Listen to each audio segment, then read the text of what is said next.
issues. Yeah. And no, a friend of Kwan Kroyari. Okay. Chronic diseases. Into Noa, and our Mojes bill no two more parliament, and also one more boycott. And also minority new opposition. Almost say I buy a quacky 20% be free National Health Insurance Fund. And no, now almost 1 month. And now more campaign National Health Insurance from Mokramo. Obian Cafe.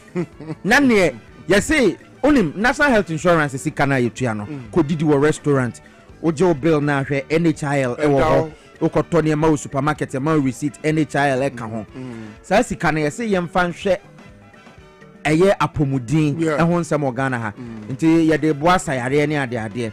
Na Mahama case no, se bi minim se minority 4% wo mo kire se say jama se Mahama case no se di kogu kota o baby ana se di koye party o baby. Yi na kasa na un say ye Ghana medical trust fund. AKA Mahama case. And no keke na ba beta ho no e na ma omoyemu twi. Na omo dey compare your friend say National Health Insurance. So na see your National Health Insurance that. I don't know what's in Casadi with National Health Insurance. Yare ben Timisa. And I don't know capture those friends say chronic diseases. Life that be me person my friend life-threatening diseases. Good. And to me cancer, National Health Insurance in dialysis and the board ding so obeda 2 times in a week grana. Look at the amount of money I obetia. It's in Mahama case number be take care of say the one I 1 krono. Exactly. And penny force the same mo fro nyina no ya de wo bi better no so a ne ko di yie pa. And then insurance mean taking care of that those sicknesses. Life threatening sicknesses. Enti ayi na ba Mahama care ba ye nyina nyankopon ye da na se kwaku. Anyway, say betimi aboa na yare wa hodo ha ya dwene no. Enti ye de dobon krata no mo se mebebre anopa mi banaka bia na medinachi na watro on say number plate no omotumi tro bibi wa se Jesus loves you. Jesus loves you. Only Jesus can save. Eti na nipa kro no na watro ne de ase no showers of blessings sana na watro ewo ne car no number plate na chi showers of blessings. Eti I want asembisi mitrim na me say showers of blessings na say nsupa eto adi nhira eba eno na etoi ba I want asembisi si mitrim say obo nyumbi osi eso kura ebeyema. Okay.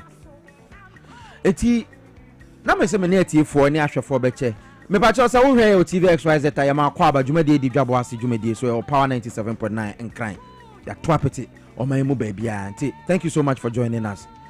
Eso ebeyema.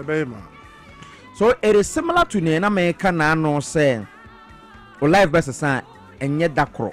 Na mmom no o ye nhyehyeye se wo pese wuduru ba bia ne wo be ye ne ye de bia na woduru. So okay. And yes, and I come back to Asama can say Rome was not built in a day, but exactly. It was built every day. Yes. It's so ko ebeyema. Anope minim how I will name but me catch it say Bible mu. So the Bible they are fine. Unji Bible ndi na the Quran they me so say it was similar and some ni bi wom. Say eye den ya bibia wo ne mere osenkafo ene kan ye. O how na ba no pay be dro nwumere betwem. Why? Because eso ko ebeyema wa o area what pipe on time no wo bete ade we ase kama ubie pipe na eso ko sa na akwakoda ade beche no na container na odi si ho na yema nso wo be connect da so ko nti yenya abotre yenya nyankopon mu gidie na eso ko kra ebeyema obrempon kwantintin bia so ebewe wa abobo ano. Thank you. Eja no pay Yama munyina chibio msama makwa ba TV XYZ tusumie Obrempona atene nkano mede di Piesie Okrah boys prefect chief tanker so na bo with that constituency entrance na mfa de obon krata no monsa memreme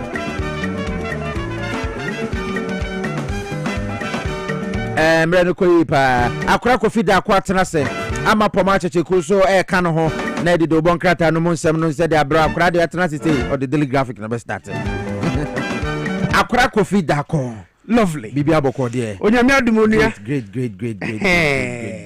Lovely. Hey, another pension obotom. Oh, debia mi kura pen. Debia mi kura pen. Muda. Oh, sir. Oh, and sorry. Debia mi kura pen. Oh, sir. mathematics ni calculations ni nti o pe maths wrong me pe maths oh yeah me pe maths pa me dem pe maths no me pe maths pa nti say ye calculations bi na me twemo PSC bra be hwem ebuja for ever na kese ma hola sevia oba clinic na wo dia waba wo san yade enupa eye bibiduru a ano ohye ano nam a etu yade ase eno na hola sevia oba clinic for dia ba no pe ma men kan fonfa ma se bibia ebekoso ye dia ma yade bia ha obia ko na ko pie mo ho enkanka no stroke diabetes nti bibia twaw ekuro ni nko bra ye beboa oba lamp bia be hye onofomu jowa friend jowa be hye onofomu mesrew enkonko surgery bra ye de dru be kan ama ho ato kidney problems so adoso na nsen doctor sia no pay wa krado a wo twen wo se bibia ebe ye for se ben catch se oba ho a bibia be fine hola se be about clinic wo ashaman ye ne access bank de din hwe ni mo wo ba ana wo fa sia na unua na wo twa no fa ne ko o mesa ne yare koko ni menstrual cramps ni ye sexual weakness de eno ye kete at the snap of a finger. Now I saw one friend 05766566658 05766566658 friend and pay a doctor so hola severe about clinic only God can heal you.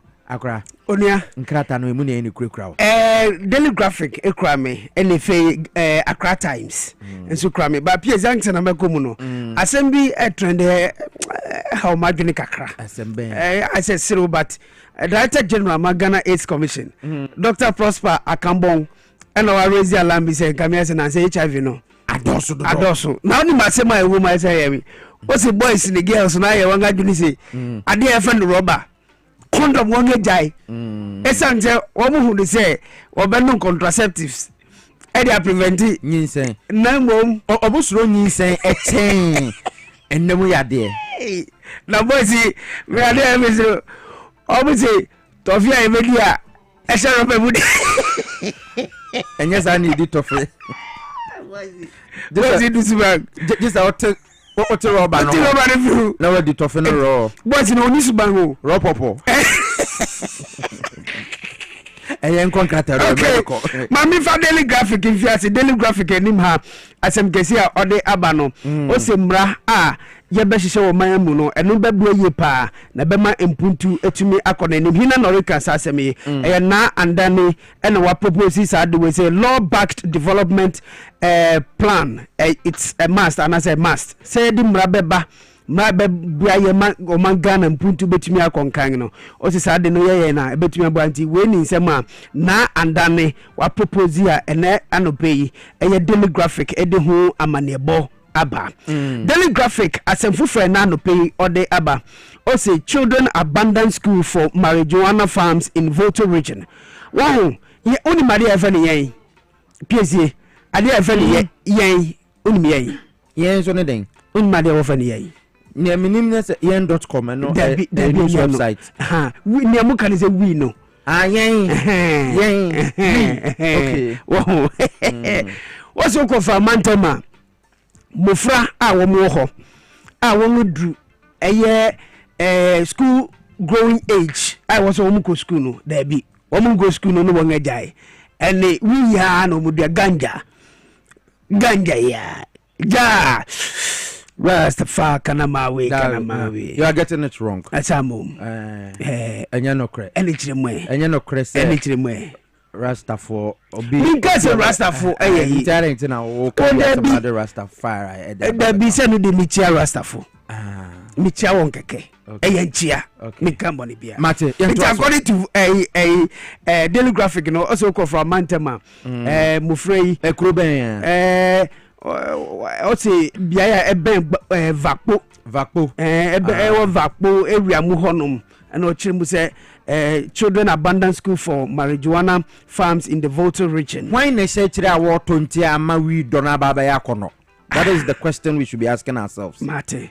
Enti right. You. As a woman who dia na kokfo yetiamo Brigadier General na papa no chumbere ma boss no. Yeah. Me we finidi. Openyin yetiawo. Okay.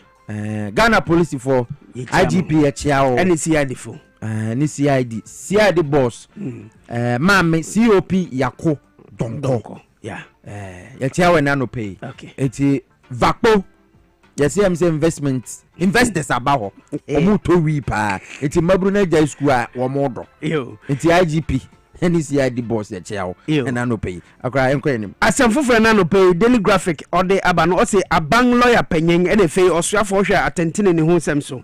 Insem maku e song bi wo ho a yewura Dr. Kwabnadufo eka ho bi. O chem se sa asem ni na bank da bi. No ntimi tonko so ni asem na chibiom it says also what discontinuous ansem na no pay Daily Graphic e de ho ahonchi no ahye bebre amanfo interpreting bebre but the law is the law. Okay. Yeah. Final year Ama students stabbed over phone video dispute. Where is citynewsroom.com. A final year student of Watiai Ahmadiyya Senior High School is in critical condition after being stabbed during a confrontation on campus Tuesday night. Anadria. According to eyewitnesses, the incident followed a heated argument between two final year students, Idrisu Ibrahim, popularly known as Lincoln, and his friend Hafiz, also known as Bayawa. Lincoln, a year 3 agricultural science student from Bulenga, reportedly recorded a video of Hafiz without his consent. Hafiz, a year 3 general art student from Boko, confronted Lincoln and demanded that the video be deleted. When Lincoln allegedly refused, Hafiz threatened to stab him. Witnesses say Lincoln dismissed the threat and dared him to follow through. And then I'm sure. It is now they will be to now on cast video. I'm not actually supporting. Sadly, although I say and I'm 12 video. Nipa corners one prince one. I didn't know. And Tiano and I'm so ama Tia mas 3 year 3 4. Final year. They be Mamifa the Accra Times and Tuasune Anope. Nasem Kesi Odiaba Ewa Accra Times Enima also Unite for Regional Transformation. Mahama Ayariga urges Northern MPs. Majority Leader Osanya Mrasebe Gwenima Adeshia Wong Ewo Eye Boko about 1 person. Yo Mahama Ayariga and Wakache Mrasebe Gwafo Mo Etifidu Mantem Nyinara. Say ye Savannah, say ye Northern region, say ye Upper East and Upper West region. And Wakache won't see. In Kabum in the here. Oyifri ha, me free ha, there be Kusasu Kusok, and yes, I didn't in the Bebua. And in Kabum, one Kambum, none to me, Mamma Buntu to me, ma, I will tiffy do Mantam Hall. Northern Development Forum, na course one. Yeah, and Ras na and yen run the course, Jordan Mum. Jordan, the chief of staff, yo, me who honorable Alasan Suhini, so no so Kasa Koso, UDS, yeah, Ewo Tamale, yeah, not Nina say one more drain home, say, it's me, he no doors of the door. I say, develop your NGO say, what chroma I register, one almost one more Baba Boaman Funina, and headquarters say, Srim. Northern region, Savannah region, Northeast, Upper East, Upper West, 5 regions way. NGO be a what chroma I register by Nimno. Esrim emu ohamu chichemu be se dioson srim ewo wo mu nyina se wo mu kobo amanfo na de bia $1 million $1,000 na so srim uduru wa hia wo ho wono ma wo mu donuane de bagana ha emu atoko eburo nkate beans de biom eni awabo edo tomatoes ne ka wo mu do wi ade tetem bia wo mu do feed Ghana na still na hia wo mu wo mpotemo ukọ ba bia wo ho me tu kwan ko krobiso Accra ye de amane ba ko yen kwan a ewia na ye amane na hata wodan so ye din kwan wi a next day you see enkwan no kra se entuda de bia ye foforo frem ye din su be fra sa ye din su fra na asan de bibi foforo fra nam kro na ne wo yi akohoma wona ewe nam ne kakra. Can you imagine? Yes, and these are people who are farming. Ye do bro bebre almost omu ho den omu ye fu pa na de abasa outa na ye di into Northern Development Forum no minority ni majority mpanyi for osahena afanyo maken ko okay and omu nyina akokasa ho it I think say consolidate small gains no na eboa na enya impact ewo timamufo awon mo ewo the 5 regions of the north. Okay. Asemfu Fernando Pege the Accra Times said about Ose Senator appointed to Pan-African Parliament. Okay. Biaya ye we Kole Klote. Yanga Shedugweni Dr. Zenato Ajiman Rollins. Okay. And then me Erica say no. What say a bibrim atoye mantama mrashe begwa obadwendwe bibrim atoye mantam hono. And then one appointing to say Uncle Kahubi. Okay. Congratulations to her, Dr. Zenato Ajiman Rollins. Yeah. Later on the show, a year Usude Sheba Consul Betanase, DVLA boss, a year Nikwe Beba, aka Logas. Julius Nikwe, aka Logas. DVLA boss. Or Baba Transinti. A driver for Muti, trotro drivers. Most fines no one sense. Someone tells us. Mr. Live on Facebook for adventure and Bamon farm questions. Nini Namra. A banso number Bema, ye baby phone lines no. Monen and Casana issues a war hormone to solve by ye himself or by ye or the reforms Kakra Abba. Ewo DVLA because Kumasa Nano Namene a ye Amarusha Koya to Chinkomo. The way now man for Guru Boys Cottonas will be quite general lines as I could no. Kumasi DVLA a year free. I must say, I drive for to me kwaje one more licenses. Simple. Miss, I feel I'm a quack Jimmy. Oh, watch it. Yeah. Oh, mini lances. Oh, watch it. Mini lances. Please say, Mammy, for Ghana times, GT just so that Jimmy license. We give license that way. Started pick up 2009. Oh, mini lances. Carry the mini lances. Watch it. Hey, Jaika. Esa vinyaka emfata ujaka ofe okay Ghana Times ma me fenja so na no pay na o say unauthorized VIP protection desist from it Interior Minister wants Yera Muntaka Mubarak or your Minister for Interior or your chef for no your manga na yanga fisem so and odi kokobon sama ba obehe obu ati say Desmond wo hoi and say Francis Osebonsu Oh no, only on dinner way. About way. Francis Osebonsu. Zoom Lion. Zoom Lion correspondent. Zoom Lion the Osebonsu. As I hear me. Every correspondent. And ubelo biti sa no sa ubelo no say bi osle ni bi na say police ni bi na mokake. Adenti na asoja for ne bo Ghana ha say eye amanfo a wono mo on say high commissioners and as ambassadors bi wana amaya mai bi ensi anamufo a wono mo kuruma na nta soja for ne bo mo ban o mo kuro mo bag me mente ase na denti na soja for bi na ebo eye nkrofo bi a wo mo kire se wo mo ye VIP for interior minister aka ho asem there I think say injama no na say wono onam kwaso okọ Muntaka Mubarak Mohammed Hey, why are they? Nani adin o. It's when you can say no ni baby. Now asawase honu mu edafe man ko beko this whole years. One is a cyber security boss. You suspending 2 weeks. I can't know that week. If so the new born on by. It's we appointee now say we there connections ever Ghana Armed Forces into their soldier for never born by now.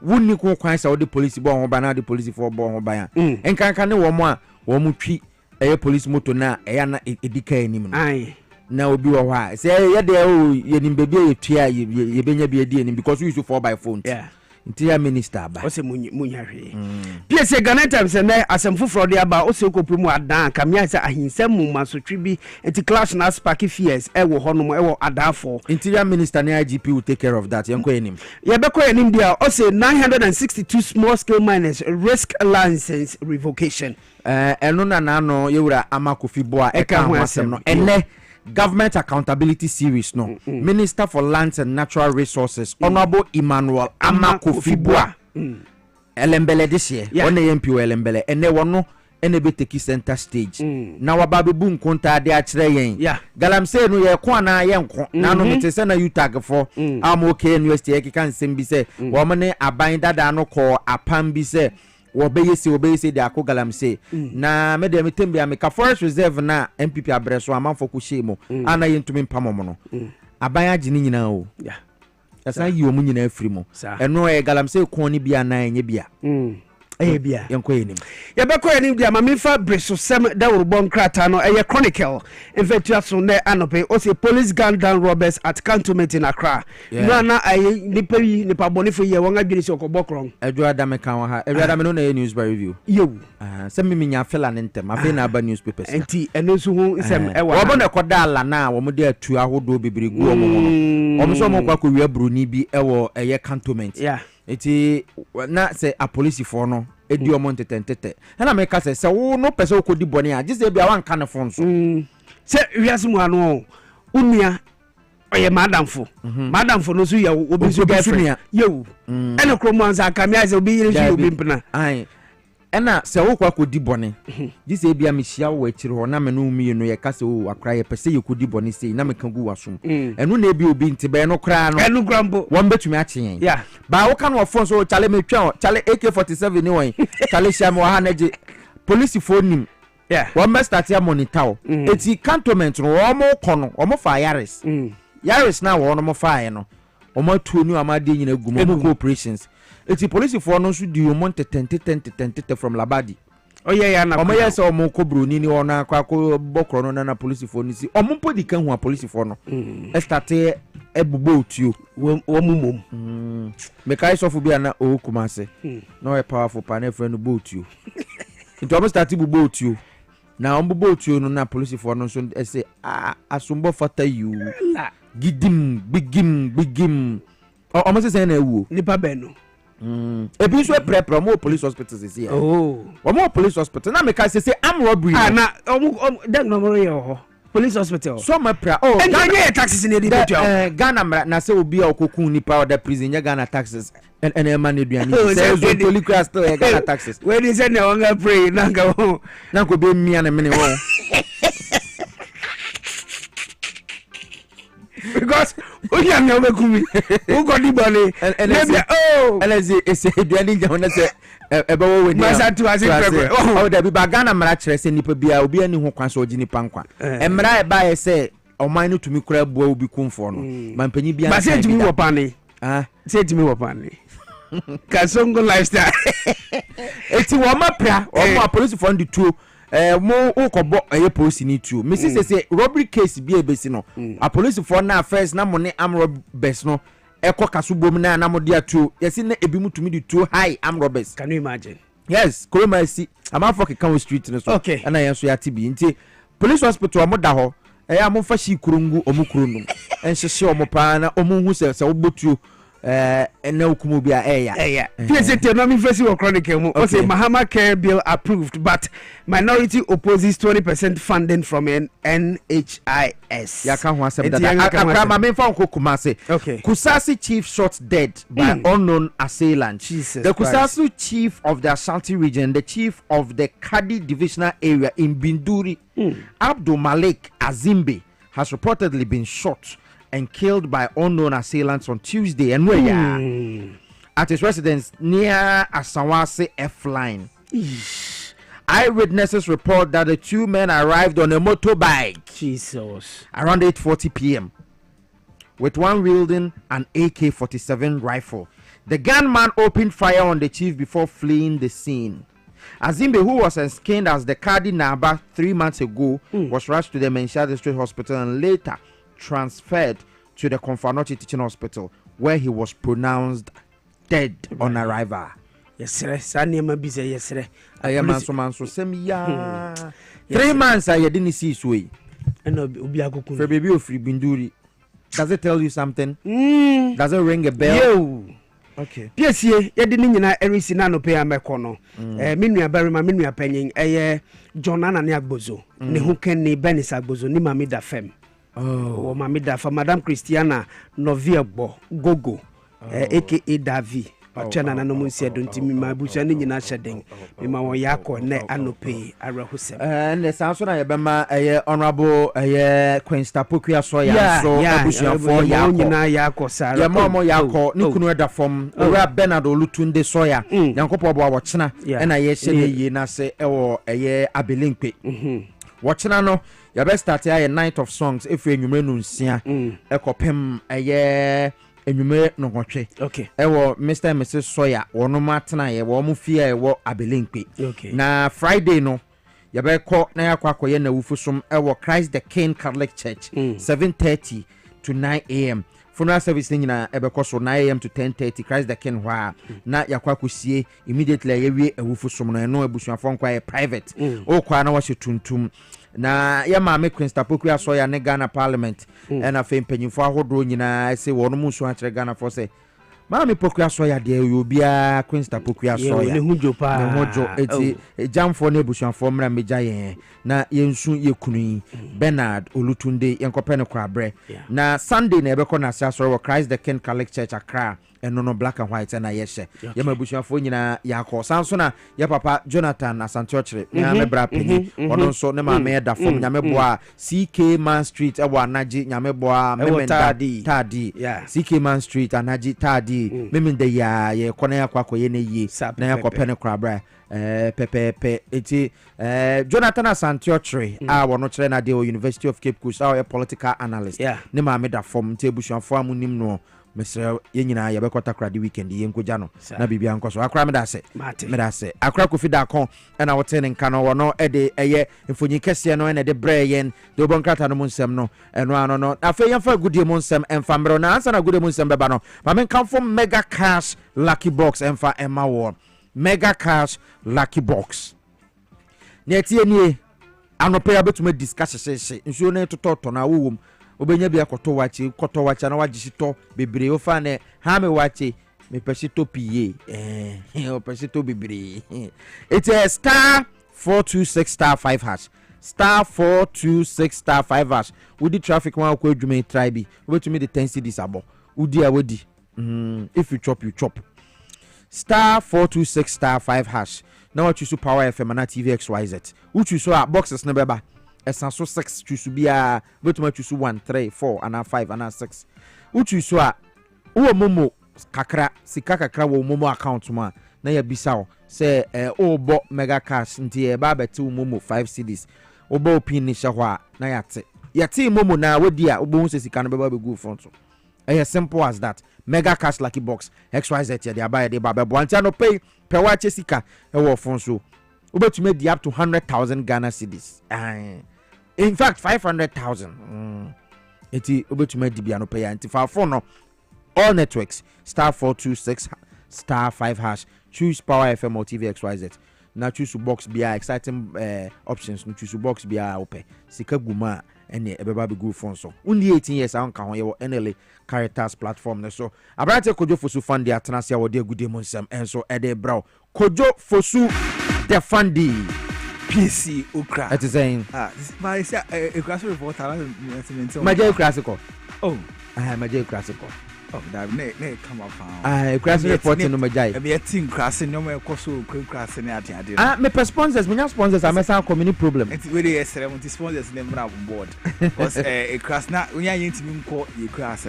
Me at 17 come. Now no me call enum and me call boso na Sam Krono Frankedua.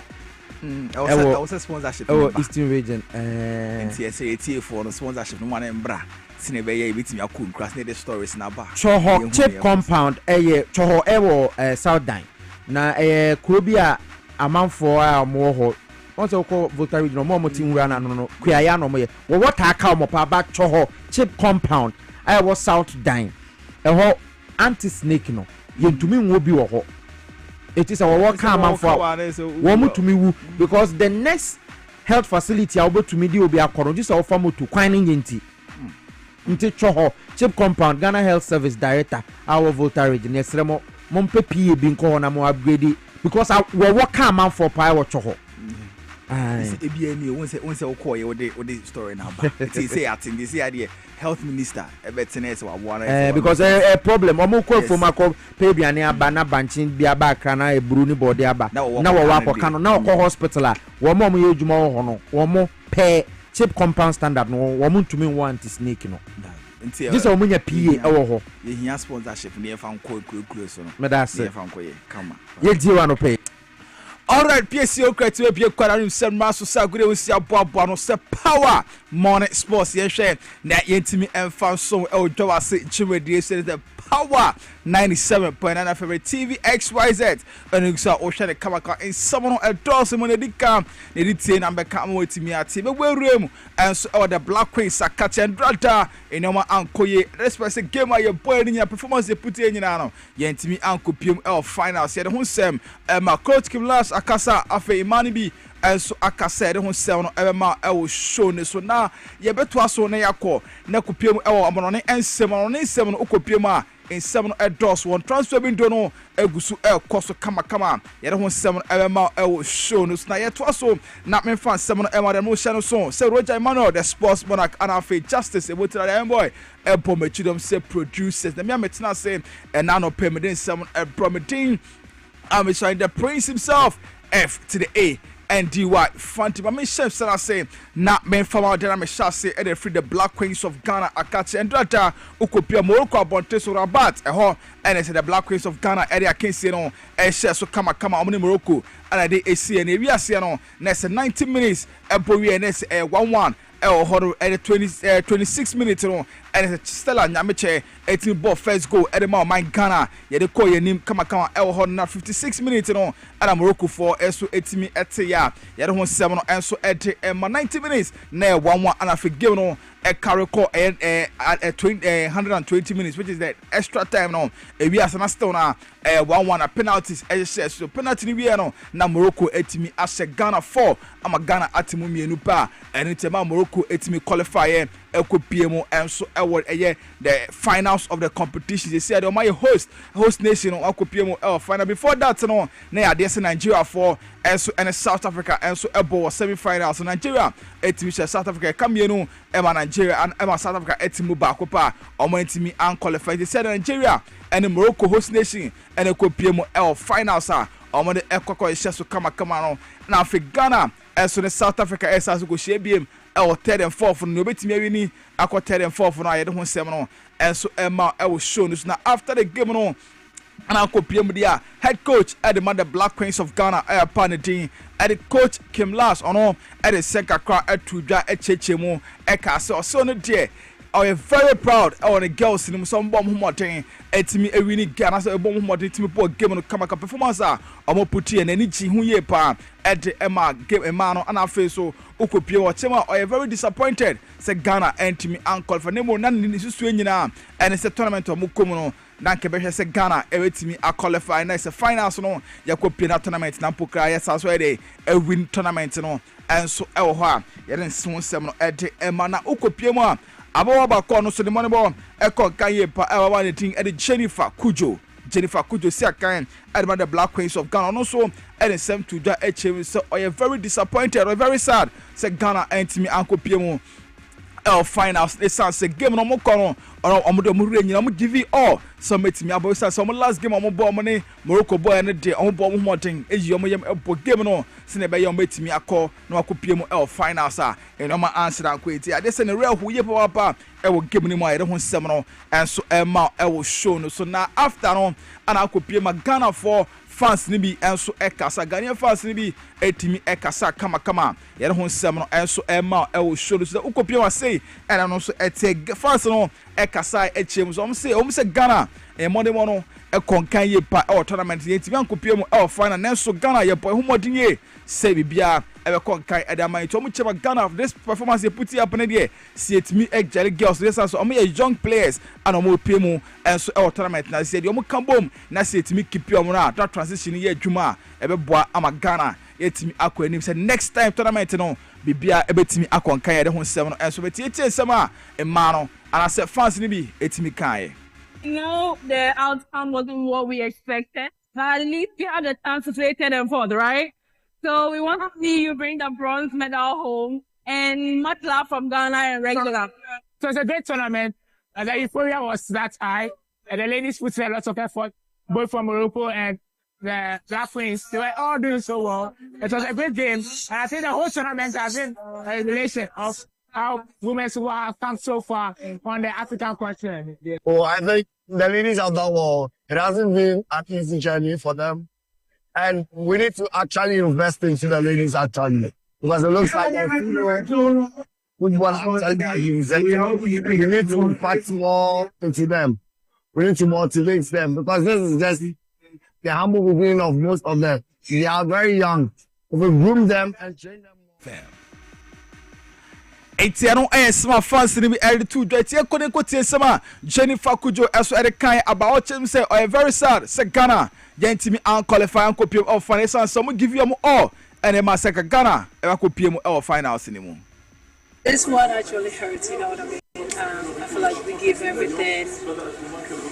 We wanted to win. We did everything that we were asked for, and it's just hurt because I feel like we deserve to be in the final, you know. But also, I'm just proud of the team because we didn't give up. We proved to everyone that we can do something, and so hopefully our last game, like the next game, we can get a medal. We still have hope that there's another game that we can win. So, but in general, I'm just proud of the team, like how we went through from beginning to the end. You know, we should have made our chances, but it's just hurt. Yeah, I'm sad, but yeah. Entiano smart Jennifer Kujo editu yare ho sem edi amana ise akopiem a se Ghana na ke hwe nim se ke kopiem of finals na ke kwakoje $500,000 edi ase tax ese ara ye tian kopiem of finals na ese $300,000 eni ese ayenya yare ho sem e manyame ya to na tere yetimi wini a ye hwe se sika na betimi di bia ka ho enso edi amaya e ho tinyame ya tuma Ghana 3rd and 4th yene South Africa era Asia and I feel Kupima Nigeria on Morocco and so and Asia a first and second no baby no next or $1 million and I send a tasso you don't 7 and so at the Emma I will show you the from near Copium or several from the near Copium or the Black Satellites of Ghana home and under 20 tournament no air course kama no air wafu zombie tournament and air course Ukopium say and it's a Ghana yene nanke yene Ivory Coast the boss semi-finals yet young Copium our finals see the 3rd and 4th and so yene Niger ana ebebo kama ewo honom ene Niger ana ebo na fe Kopima Ivory Coast omne Nigeria enso ana ebo finals no enso ewo ho ya me ya to enten na samatch no baso 3 pm na Ghana ni Niger enso e de esi ani kama Lagos Sports Stadium omu wie 7 pm na Nigeria enso na Ivory Coast enso e de abo finals no be wini no na so no so afa tournament no hono ma ye hwe nim se Ghana ebetime di 10 no ma qualify into the WAFCON I don't want seminal and so Emma I will show no suntie from the Kopiem I was sent from Edianese Kopiem and so Ghanaian Ghanaian footballer and a Ghanaian defender branching Daniel Amate Ukopiem and Drata and so Kopiem Popimai a honum and so the vessel university a house of for and so a camp and a castle for a young training bibia air course on facilities no a ho ana air course kama kenti Daniel Amate Ukopiem honor sanso de akoya doye at the emam okochomo a bottle waters and a fe a there drinks near daddy and the coche a house folk team say be your menom na bo mo sine be ya o metimi equipe hydrated no metimi abobo kama and so at amo club no eno ana kopia Daniel Amate den se kakra tu ja no chem so say a dey so botogbe afede abaso ye pa esanse togbe afede e bod ho because okohwe ne ekoso o pobi na obetimi ele atoto eye clubs bi enso ewo Europa nani agi ho ye pa tendrata Daniel Amate etimi kokopie mu enso ewo pobi ede ho nsem no ede ama ewo show no so na yemfro no na enko sem from da na kwakopiem ewo eye Belgium ni this year or sanso Ghana ni this year Britain din ede Jeremy Doku second ede Manchester City nearby and say Abranta na Abranta no kopiem foreign affairs kopiem ho no Abranta etimi obtaining any Ghanaian passport ni nyina sia na okita dual citizenship na se kopiem or ye citizen of Belgium and also citizen of Ghana and who answers na passport na wenya no eno ebe bona ma yesi ane de obetime di Ghana sawaso a restriction bia enso enka no ho a ye de ho nsem ma yesi wenyina no hse sedachi bi no sedinomi Doku ye na adwe so besi akan e de amo on my Ghana na se ebe simple e de man so be ba no besi akan ed ama oman Ghana tentu atoko hu foreign affairs minister ene din komo kama ka okuta to black wa ene so mudin komo kama na vebia de ne passport no ne nsa etimi akai say de Doku ekwa Ghanaian passport kama ye de ho nsem no enso ema e show no se ye for transfer window ba kumienu wi ne fa sorry so enkomo no ne ensem de ne say de okopia Abdul Aziz Isa Obekaisa Brente we are no see akai Edma Dreams FC and no kopie mu CAF Confederation match no tournament na Brente de mo e kon kai po no and say best player of the tournament no we are no and send Barcelona team B no e fa no e ne call loan e man ko boy red we are no almost man returning to Ghana see the one friend back say Abdul Aziz Isa on Sambra back and Messi akai and from Barcelona team B no see be bia we ko ketin loan deal no Omasanso I extended at the amana I don't want 7 no Emma I will show us na ekopia mu I will Adriana FC and after Medjama FC former Lagos City player Brighton team at Alidu Mohammed no omuchema amani abrante no edin kama say abrante no ebeje plan no be see akan ed no and say house of 40 ya perom say abrante we sue hia ne ye pa this house of 4 and so ko join sa team see amone no edin kama Alidu Mohammed only edin kama so meje plan no see akan emfa emo ed ho sem no na Adriana Stars for say sanka chemo say ne fans na say abrante ne din ed Mishak Efriye no see akan edema breku Chelsea omuchema Brighton omni na wie deal no kama say 3 years contract and was signing edema boko na ye de ho nsem no enso ema say Mishak Efriye next season okusi akan edema boko an tin ede eye Adriana FC ye de ho nsem no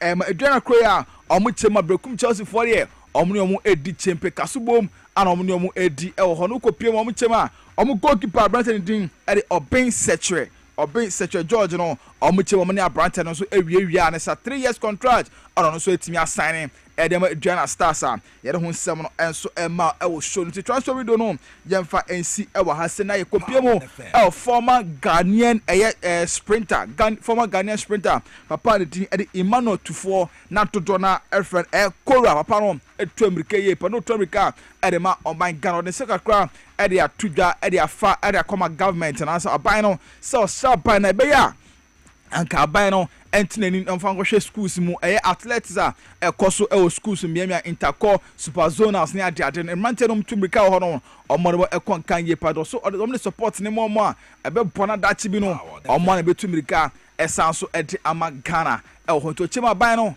enhwe mo so ye pa ama kwan dia also create one of big academy big family but say aban take care of them. There's no way Obijai athletics say. It is the same now. I will say you come because with the times now what you know. What championships, Obitima final, Obitima winning medal easily. Anything can happen. Especially star boys now or mobility. I will say ministries, youth and sports. You might come na at least and collaborate team video. You team bomb we so much more school. So yeah, bomb more schools now. You're born professional because they know all the time now. In some of the home teachers ka. I can't almost school now. Run good times. Entiano sema papa editu jare kora editu jare ho sem ed amesa so bon kra na ebetimi ampa because kom ko urere mu okuma so na KSTS mi amisiko me koya no rika no ye boy humodin ye pa owas prempa mu nyina TMS ye nyina ekom rika no ho utimi bo ma emrante na mbeboa ama bibia ti akwa na Ghana e ba na athletics team na etimi akọ ne ye pa enso ho no ye sema papa no editu jare ho sem ed ama ye kom no ni teo na ye nsore so e o twumede se na ekopie mu Chelsea the Blues and Brad Peter Mutim no ukopiem ise ne ba and say Christopher Nkunkum no and say Chelsea for betu dwa Chelsea Branch and dey so man ready say team bia person fa no obetima fa Branch and Edinako esan so mchema January to ana kombeso mja Branch and so man ready thing here say sika wo no obetimi edi abanado offer ba say yeah obetimi ato Branch no enso edi amawo edi ho nsem no edi ema na ukopiem Manchester United I see there omuchema preseason omokono players bi ohono omanyina e de sinchen tu kopiema Abranten din ade Alejandro Garnacho no omuchema isi Abranten no enya de se preseason omode ne eko sanso ana Jadon Sancho enso enka Anthony Malaysia omanyina Mante ye jomo sinchen e chom se nyame ya toma preseason omokono enya de se ombeko ana fe Harry Maguire ono so omuchema ono so onko ono de ne de Harry Maguire de ne de penifo chema personal reasons entina Branton entimi joining omo for preseason dem later on obe join team no the team no enso aye training wo hono ma de ho nsem no ma na Napoli for abetu dwa say ade se ade omo de former deal and I say omo de bill for akoma Bologna for omo chema Branton de Dan Ndoye no omuchima Branton no ebono ekonkan ye party say loan deal and they are common 9 million euros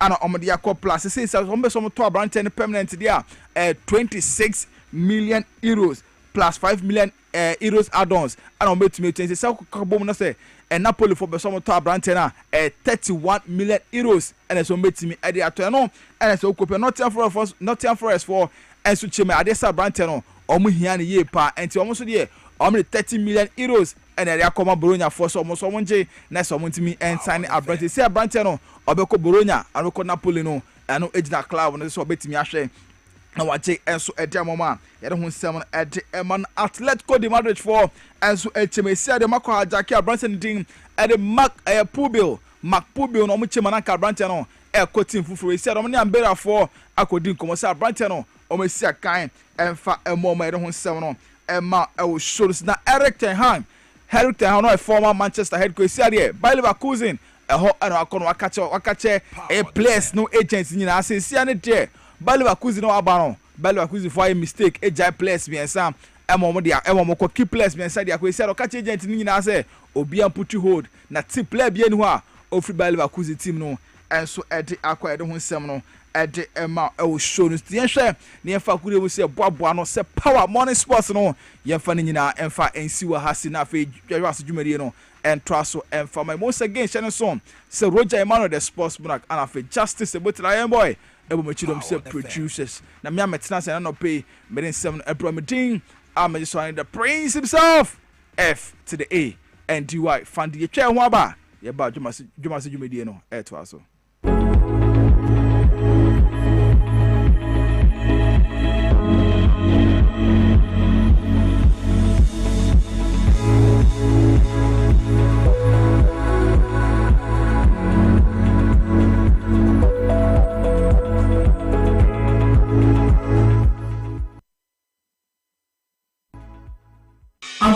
Yet will be beer and will be beer pabas from Kokra. I will say a rebel and a how. Ya rebel now your quankra, would get changing a winner and ye, and get to bray. No one come for Lion 8 Clinic Ghana and Famal. A unqua and other puma. The baby grew as so yare, and more young Susan Subanibia. I will see us say I will for every puma our Lion 8 Clinic Ghana. Doctor Biodor Amubra, senior who farmers from Kokra, and a show yare for no Emma Botono. I will see us over the puma Hasia.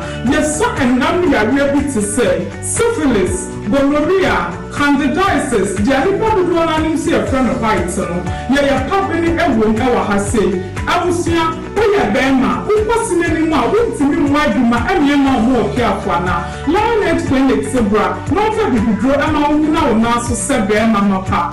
So also your bar, and that's how I reform. Oh, about who much now bread, Rabbi Piano, our Lion 8 Clinic Ghana. Now the top of frosting, I will fear. I don't follow motion in so for profiti. A better creating me yare, Anna Medaho. Madame Fuduban and Cheng may introduce you Lion 8 Clinic Ghana man. Then the 2 on the morning, the choir and the motion, a moment of do, and let me want coming to wow, show me when you ask what's up. They can full Lion 8 Clinic Ghana mouse and so 2 on the mobra. Now do know why I say. Salaam alaikum. Majo don't go sibitini. I'm not sure when the Nazo she naga antriti na nasa musauki. Bisa duk wanda zai zo musulmi duka ya yi kokari ya zo nan wannan asibitin ga da zai samu sauki da saukin kuma kuɗi ba wani charge. Insha Allah da samu sauki. Hello everyone, my name is Dr. Maxwell Aziz Mensah. I'm the founder and senior doctor of Lion 8 Clinic Ghana. Our mission is to provide you with exceptional herbal medicine treatment and holistic healthcare to all our patients. With our team of dedicated staff and innovative treatment, we are here to support you to becoming a healthier you. Thank you for trusting Lion 8 Clinic Ghana. Lion 8 Clinic Ghana, your #1 healthcare expert.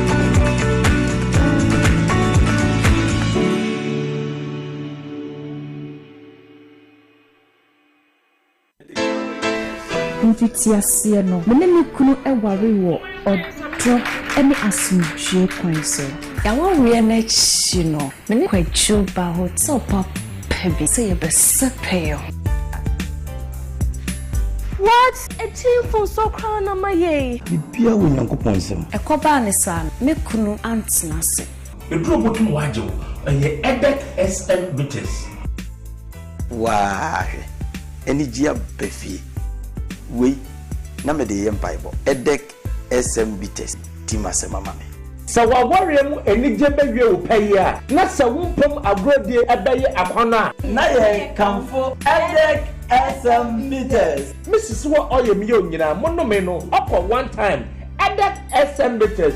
Where the yes, Oba wafa yefunu ene oba oma ne ba enufu enumbi wo ye bema na wonye 18 na untumi enum FDA agi edwadie nkatoi na ede na ya obayi a oda former son yefunu mu emunumuni. Oh Mr. Entry also yare ya titi bi ben fie pi nanso ne yam nyono da se me chew no ahodo amato a me hunu hwe a ebe ya nwanwa menyi ni se what also tamfo hexa capsules any hexa mixture yanum bom kotia also no bia ma no anom anka ne ho ato no dadaada also dro de eno ani hexa capsules any hexa mixture ankom ni nchiremu also yekura eto yefunu ene ensunu mu etumi a wo yefunu ekeka wo a wogire wo ho a enyi also etumi ema wo ye cheko ebra wadidi awie so how eye also de a kope hexa capsules any hexa mixture nanum bom na ho ebeto pedudu etu a ko okanshi drug lane Kumasi Dani Herbal Takradi AA Mensa Anafre 02038228855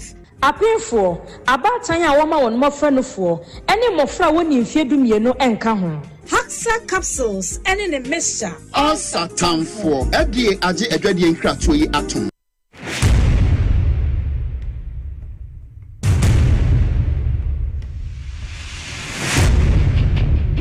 The average human body mass should have at least 60% water for optimal performance in any physical or mental exercise. We can help you maintain it naturally.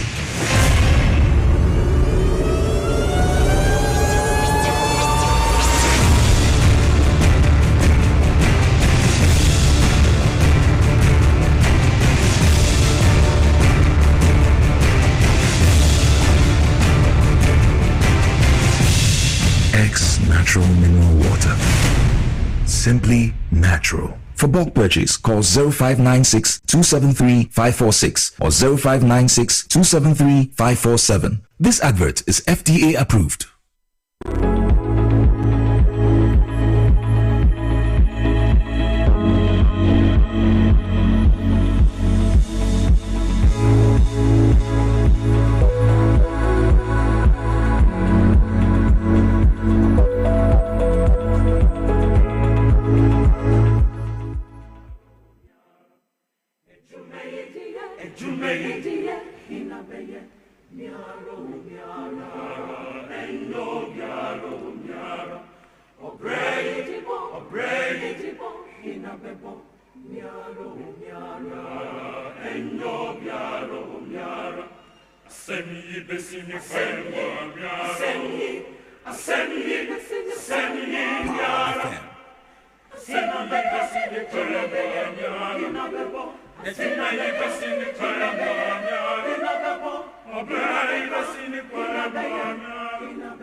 Abusha for esama makwaba be the Dwabo Ase Jumede so Power 97.9 FM TVXYZ tema munyina kwaba esa ema mwachen da masesem de fidi na to agudie mu apamfo no ye de omo ase se wono mo so tumi de agudie mu nsem e de ebre wo ebra so se edi nkoma hodo ba ko mienu miensa bi e wo fidie mu ha se no ane ma bebre si e wo Ghana mra se bedwefie me ba so like natural clinic SM en kancho se no pay bra yade de ya ma me no wanse ene yade yade nkwa na betuma agbo wato form na afa untumi nkwa adwuma na ne opese oye untumi nye aduane a wokon do ana aduane a opepa yede mawa na ompese obidi nti anope Solar Natural Clinic Dr. Solomon Apia Kubi wono KNUST trained biochemist wodi Solar Natural Clinic aba say sexually transmitted diseases ne there eno no won say ha manfo eduro ho but se untumi nwa no a problem because efie bia no awade bia say awo bem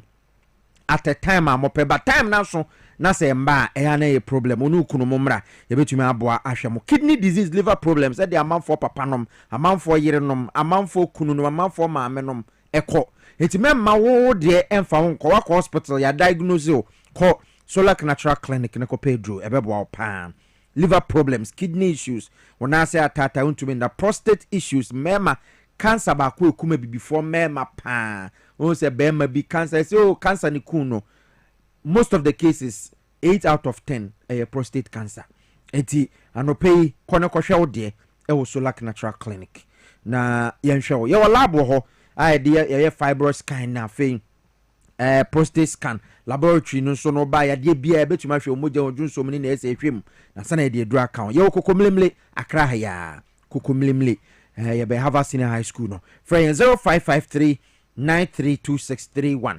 055 39 32 631 055 39 32 631 wofra Dr. Solomon Apia Kubidi na pamfo ebe bo ne wakasa ton ho XYZ ye ka ho asem de akero se bibia wo ton bia wa bi adwuma bi wo struggle ba wo se amanfo ete won kanka ye pa enti won so frɛ na yemra na yemme capture enema na wo ton no nema akofa fra butira ba na wo pesa amanfo ton no nema na wo ton wo tudu kantamanto ye abuso kan circle odo rice kokomlemle hifa wo ba wo frɛ na wo bisa ye no ebedi nkomo na ya ba ho na ya ba be capture ni nyina e de amawo na e da betu TV no so bo samanfo beton kan ha de bo na ma wo de wura kwachiri pa 0533 825870 0533 825870 ofra mpanyifo no ebetwetwe nkomo kwaba kwaku mejo subio bibia boko nyanko pato endo a ewrabena oben yeso ani in wo Ghana mra shebe befie wana ka wo se ka kitikiti bi nka omo dane sa nka ble kuma for dane sa there's woman no nani edin wakokodin pa ana sabre de nti enra de yema nitiri nkwa yema nitiri nkwa ba difference no between wono ena eye na nekua wusu afriye ma mini din de pa minim se me ekwa kuniti dia na nekua owusu afriye anambwa sesa na frɛ no yes the difference no in 2000 we are talking about a constituency over 28 years MPP and atena so apart from 92 omo boycott mrashebedwema na manko mrashebedwema no from 96 MPP G ablekuma not ebe muda abapim 2024 yenje muda enti se nei ya to aba parliament resource de ye ba kope se ye to na minya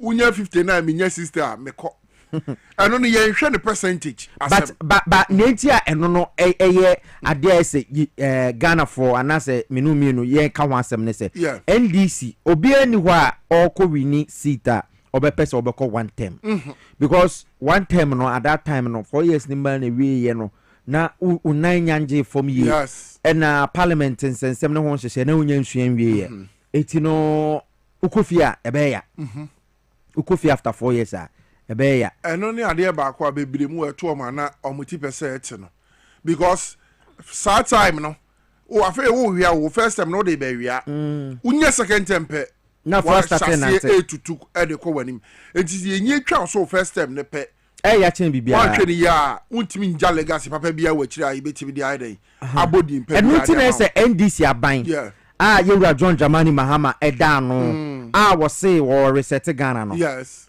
yen reset Ablekuma North na timamufo wo ho hunu se se NDC wo absolute majority eti wona ada no kan wasem bi se minority for no pekra meden montena fie mom tablet yanka ba o so obechi one student one tablet we SHS no we nyanche ye fe ma minority 87 there se kakra bi kuma bi ntomuti omufia na omo tablet so omo de submissions aba say na yen so ye pa kire because no kwaku practice see ya me ne wo hoi the me fancy opposition bi akran she de ni Ghana ha there were opposition as for no when it comes to governance what's their contribution no it shows you that no president Kufuor ka say bi assembly ye me da be pem ne o say now see ye 2016 2020 near the be compare 2024 elections now untimi ndada Ghana ni bi o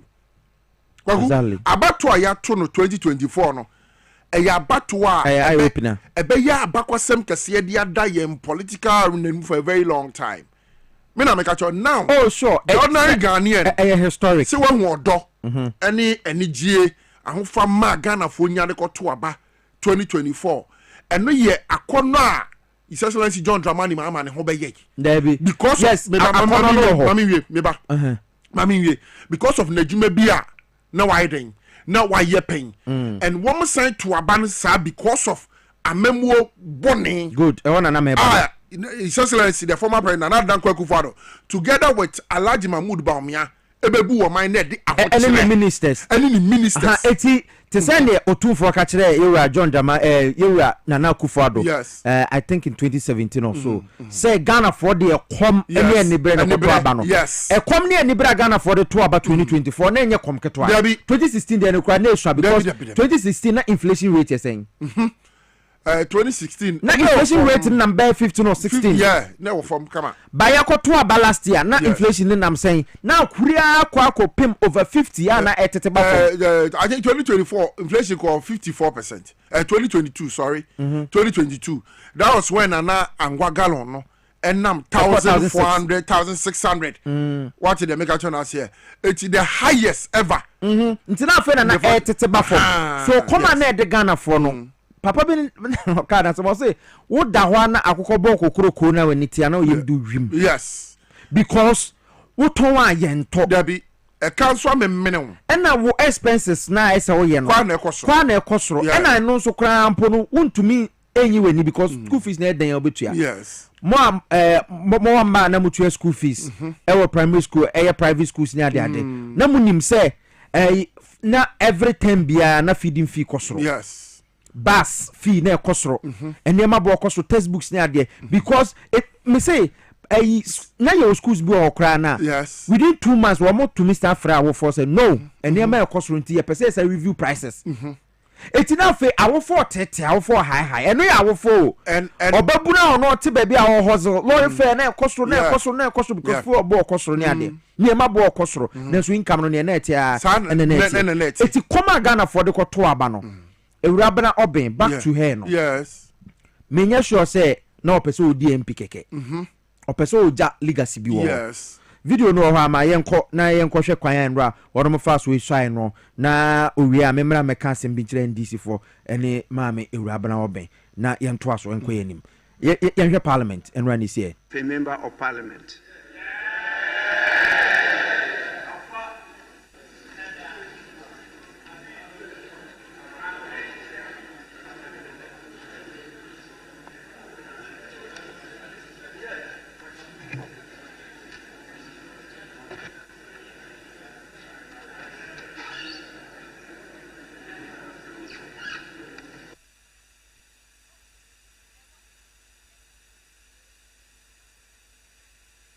Eti Eurabana Oben na ko na woko akwa so on so Christo nti okwa so Bible mo na we try na ono ankasa ne nkrofo ni bi edi na chima ho ma Comfordoyo se odi na chiti on aya budget so no wa se ni kente green kama pa na ne natural hair no so wasum fefe eti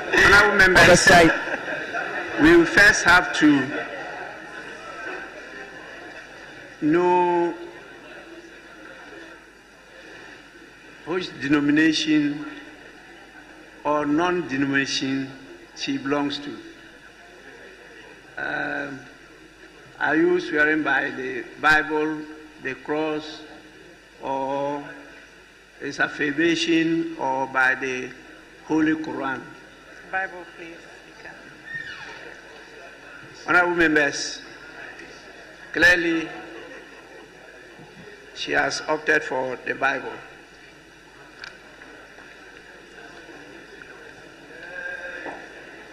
So she will swear the oath of a member of parliament first. And you start with your surname and then the other names. So you say after me, I, Obin Arabina, having been elected a member of parliament, do in the name of the Almighty God swear. That I will bear true faith and allegiance to the Republic of Ghana. That I will bear true faith and allegiance to the Republic of Ghana. As by law established. That I will uphold. Preserve. Protect. Protect. And defend the Constitution of the Republic of Ghana. and defend the Constitution of the Republic of Ghana, and that I will faithfully and conscientiously discharge the duties of a member of Parliament. So help me God. So help me God.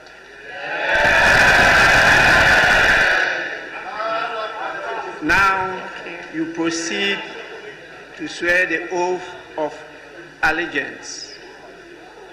I, Obinna Rabina, do in the name of the Almighty God swear. Do in the name of the Almighty God swear. That I will bear true faith. That I will bear true faith. And allegiance to the Republic of Ghana. And allegiance to the Republic of Ghana. As by law established. As by law established. That I will uphold the sovereignty. That I will uphold the sovereignty. And integrity of Ghana. And integrity of Ghana. And that I will preserve. And that I will preserve. Protect. And defend the Constitution of the Republic of Ghana. And defend the Constitution of the Republic of Ghana. So help me God. So help me God. Okay, Rabina Obe, and Speaker of Parliament, Right Honourable, Alban Sumana Kingsford Bagben, and so to me, Emma Nishaye, na and Wakwa for the good people of Ablekuma North in the Greater Accra region. What they say, on Jano, my screen so. It's in the course of Parliament, and we'll hear TV in the sonum. Yeah, Mammy, Rabina Obe, was shy we. It's to send an American Quabana.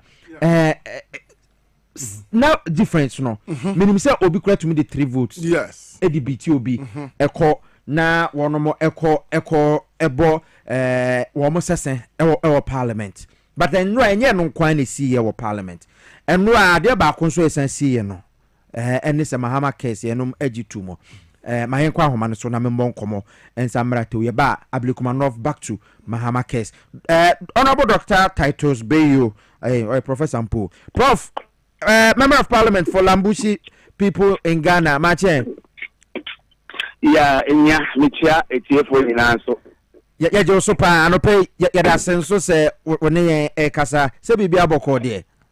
Namina dum ya hunye. Asempa abaide, e was say ya hunye ankasa. Okay. And say, Mama K said, boss. Asempa de abrain. Ntene umpomu dimu nyakra na uwe ni daso bidnya dia o man ebedwen wo. Okay. Prof anope ye frewa enya boni we yamra sebedwani wo nso wo san ye medical doctor wo say what the doctor djuma ya chepa. The last time I mean share wo fidwemu ha ana ye bon komo wo no asema wo kan ne say bill ne ba parliament na ba beduru a mo be pass ne ntentemen no a mo pass ye na minority for etwe san ye say yi sika bi the free national health insurance fund mu edi akwakọ support Mahama case na ebi mo ya argument say na se Mahama na anya ne bibi na o ye na odinidi ato so se Mahama case ono ankopa ni sika as a member of Parliament I was a medical doctor yes sa program we aba e ba be boa yare kwankoro a wa manfo ni sika wo no mo de be hwe mo hono aban ba be support mo wo so asem we mu sen. Hello Prof. Professor Titus Bayo.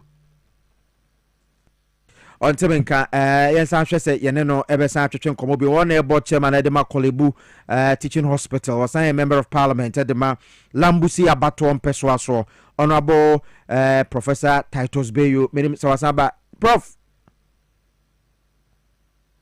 Okay. Only our man so about Yabeko, na Yanena Quaco Teaching Comodia Fat Mama case. No, I'm out for your argument, sir. And I didn't tell Mahama cried in the atoso. But maybe argument is a abai be a bar or so any nickname or de ayan near ewo. So say your rolling chain. What is that? Rolling chain. What is Kufor gallon, Kufor bass.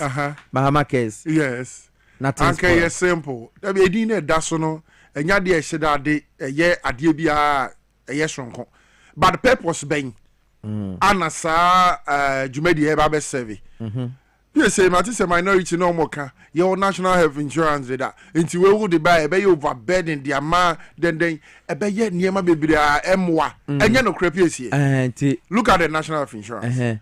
Yarebe Nessa national health insurance or cancer patient in there. And the market and primary health, just say malaria, your friend is saying typhoid fever, and this animal, and no crown puno, a drobi or hokra health insurance no enco. You better trauma. Now MPP for a moment buy a more cape NHIS fund. Yes.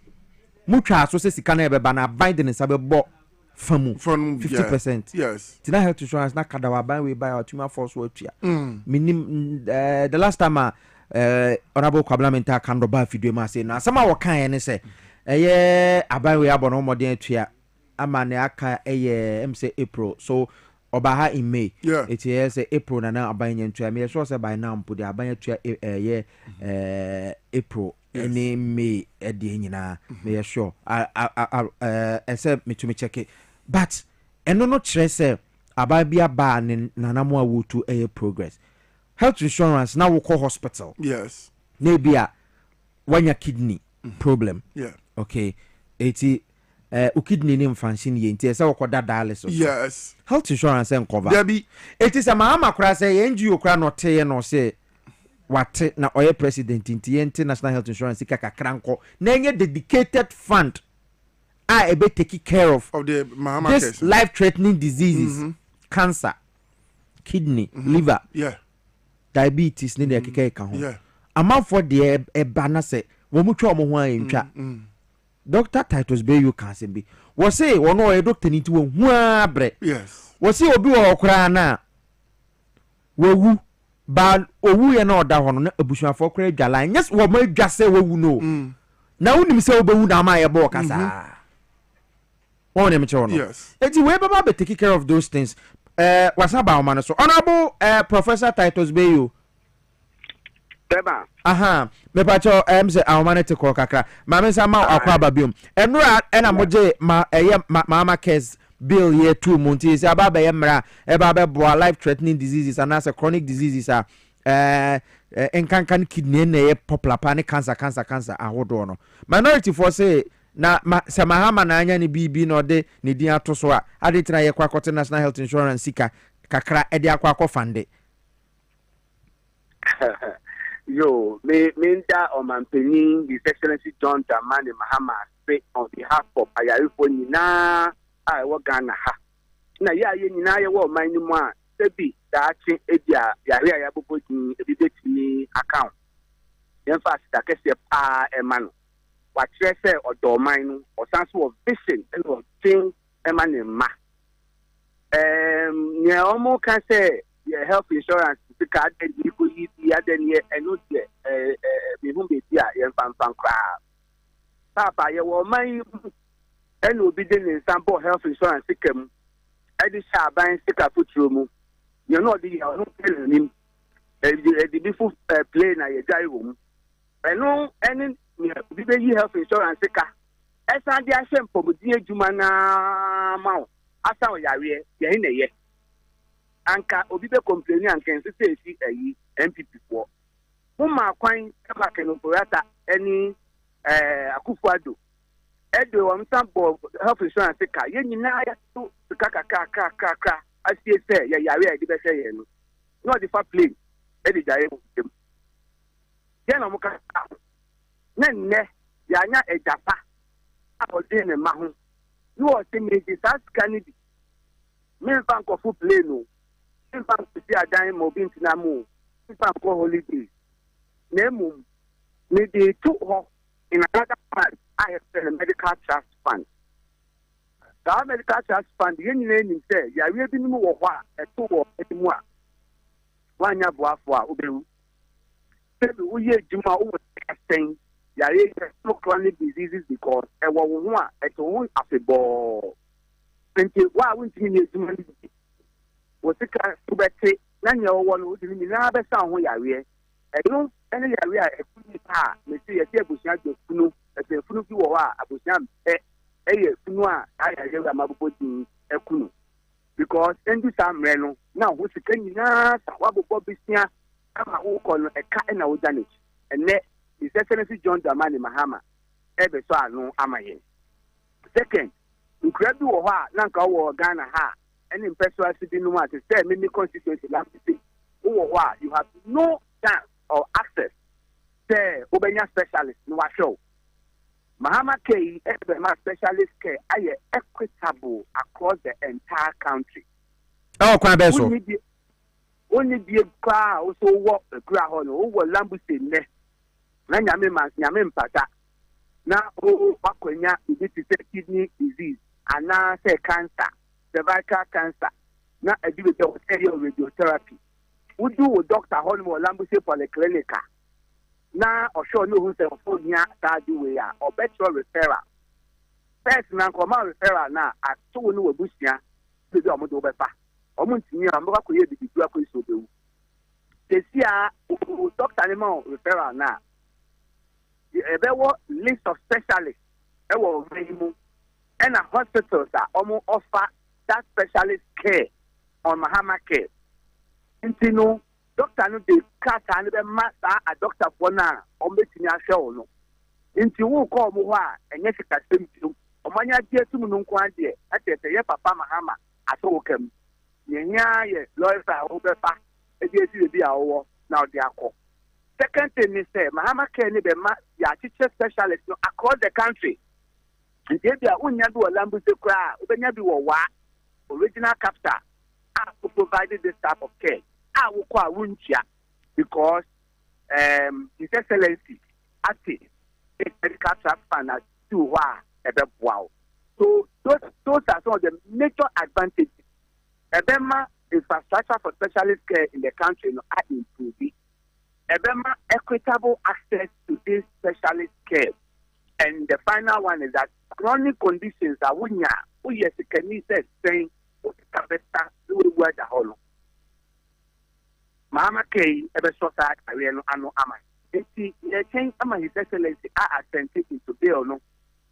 Now that there is a full act of parliament. Normal establishes secretariat. Na oma discano aye investment. Normal the guidelines are ama obie oma mu so what I really dia. Facebook film na kwa koye tete. Go fund me. Na so woni no bia. Na chese wo die tani owo be. Okay, eti prof question I will be ebisane say enti Mahama case sesi ano akwa program aban de aba eba beboa ma amanfo ho atowo mo na eno no unkura health insurance a obetumi access sa Mahama case bi ana ye be stress obi anye insurance adenti na make an sa enye insurance na odi ko ti Mahama care but I say Mahama care no et was to be there insurance meant was to okay enko it's like a specialist level put the insurance they call polyclinic put the insurance they call government hospital original hospital but now the insurance neko it's almost when we say baby I are no I say you ntimi unya that level of specialist and sana yetini alfeo ama ka specialist service who insurance na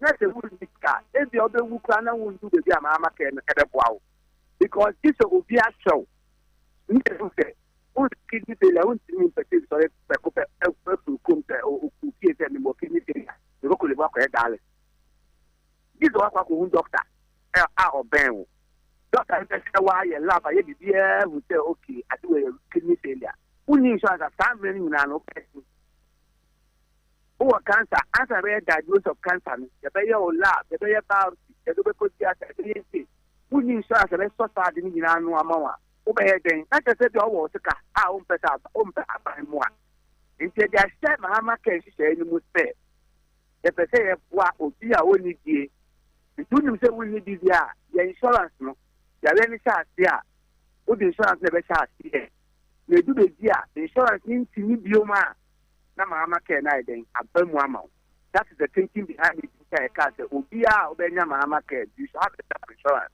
which means say unya man emwa but what Philippi say me get me nya man emwa bia me wo me sika ya we me come court insurance and then we do that can ma anyafo ya ye nya mo ano na ye ntimi because ntimi fa wa we sika nya obi bia na edu nye dia so ba be sika Mahama care kanu na obi a oluwa you say insurance ka I do be our own to know to ensure equity, no. The so beyond that, Mama Care should have had the health insurance and use that in the health system. I could do the coverage of the insurance no at end. Now, Mama Care no assume at Waswamo.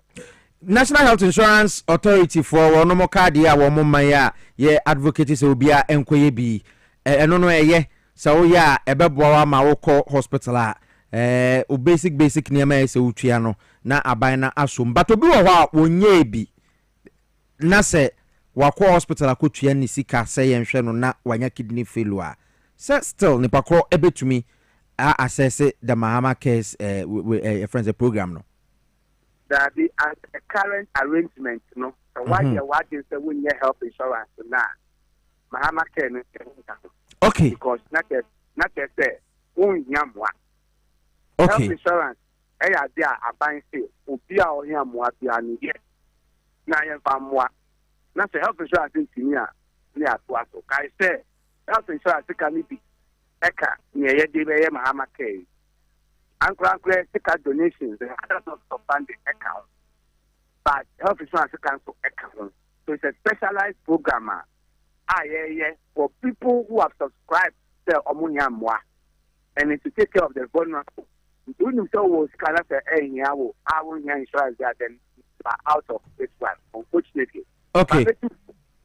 Because the vulnerable in society, you know, the real vulnerable. Health insurance is free for money now. Into Adena won't correct. Are free? Oh yeah, what this 70 for we need free. If you have been declared a pauper in this community, in this country, are free? Oh yeah, Obia invalid, monthly next year. Now it's moving. I pay for when you now health insurance is free for you. You don't pay. Oh yeah, you don't pay for the health insurance so account. We are Juma, which has for health insurance. So what reason no be the why on your health insurance? I did for fire. Into your best for the sake of saying Ninda, open ya that and market here win. Or didn't market one, do some market here. Now mine for some up wow. That's a little responsibility. Take me there to also. After friends who need health insurance, this should be a reason. Na pay go back for your health insurance. Health insurance card the one.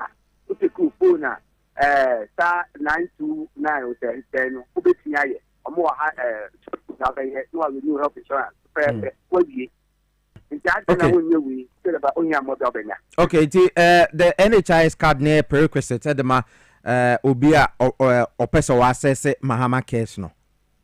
It is a prerequisite. The NHIS membership, not necessarily the card. You can just be on your phone. Yeah. It can just be on your phone. You can just you don't need a physical card. That's all. Okay, NHIS membership no a prerequisite to access the Mahama Cares Fund. But all Parliament, my young kind mara ho asem kakra.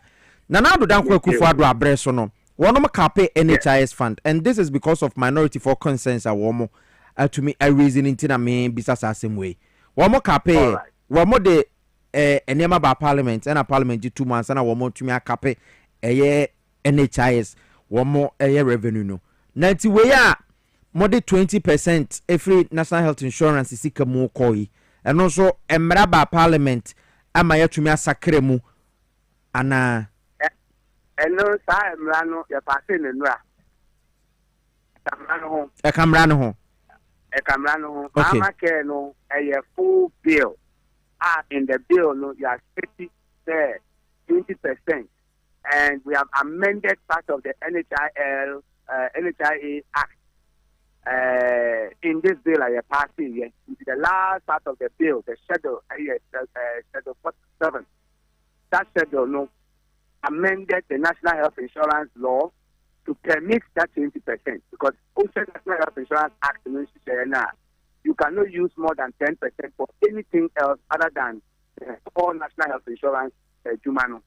So for us to take 20%, which is about the 10%, we needed to amend that. If you are amending no, into Emra, I'm a fine test and she say a bit in our cost. But I mean, I'm going to cap a new confusing crop for. The difference between NPP capping or no. And they say, I buy as to start animal somewhere between 15 to 20%. And kept it in the consolidated fund, main government fund. Normally, you'll be it never went into healthcare. This money would contribute our national health insurance levy. It is towards our health care. His Excellency has not taken that money to go and use for per diem or to pay ex gratia or to go for private travels. No. The 20% is going back into health care. 1 year to say, that money will be in NHIS. NHIS can take care of your cancer to a point and now your kidney diagnosis to a point. But when you get to kidney failure, because you cannot do it. When you have failure, now you have transplant, and that is there. NHIS will not support it. So that money will never have helped those who could have. So it is represented for an innovative idea to take care of in the aftercare of Yare. That economy so it is not the same as the capping that the money went to central government and can for that out decide what they want to use it for. This capping is going directly into healthcare. So in health that can that's Argentina Adena Baba Emery, but people are raising concerns say your national health insurance authority are one more healthcare yana and also a buying support our there Magana for no in Argentina yamfa sasika we yankwa national health insurance na anya bako we administrative cost na there afina ekwa 0.2 be to manage the fund Ghana for be I raise those concerns. Good. The Obinim, the UK NHS Obehu Adequacy, His Excellency John Dramani Mahama, a brilliant idea about the UK NHS system. No, it caters for everything. Now we could have decided to do something, but problem is what. Prof. Pacho jina ye kakra anka umuvi kwa wenu kakra anka ase our money to try. Aye. I'm sorry, Clay. The problem with the NHS system, health insurance as well, it becomes unsustainable. Maybe a doctor was Ghana and go for the UK, Emma Mayer, surgery, hysterectomy, Emma Omo, ye or by our dear no, because the UK ever my mom. Because a woman insurance name said, yeah, we will be there was an insurance mission. Put me in line with 3 years. Now on tanker, I did what I amount. Put me can look from you. But I say, yeah, we are mission, the boy a day. When you are ever anything, that's why. You had the line 3 months, 1 year, not with one kind. You have simple data extraction. So you line Prof. Pacho down kakra as our money said to chat. Oh, I say, down kaka, I'm say, there be a sassy, yea. I say, I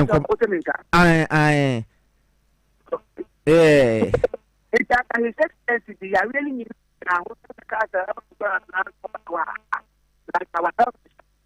oh, and yet, me patch almost some friend and mammy bium, our man, minim say, sooner a tornado, but friends soon and common baby, ye drew no, a fair day. Need a Ghana for baby besides those questions, no.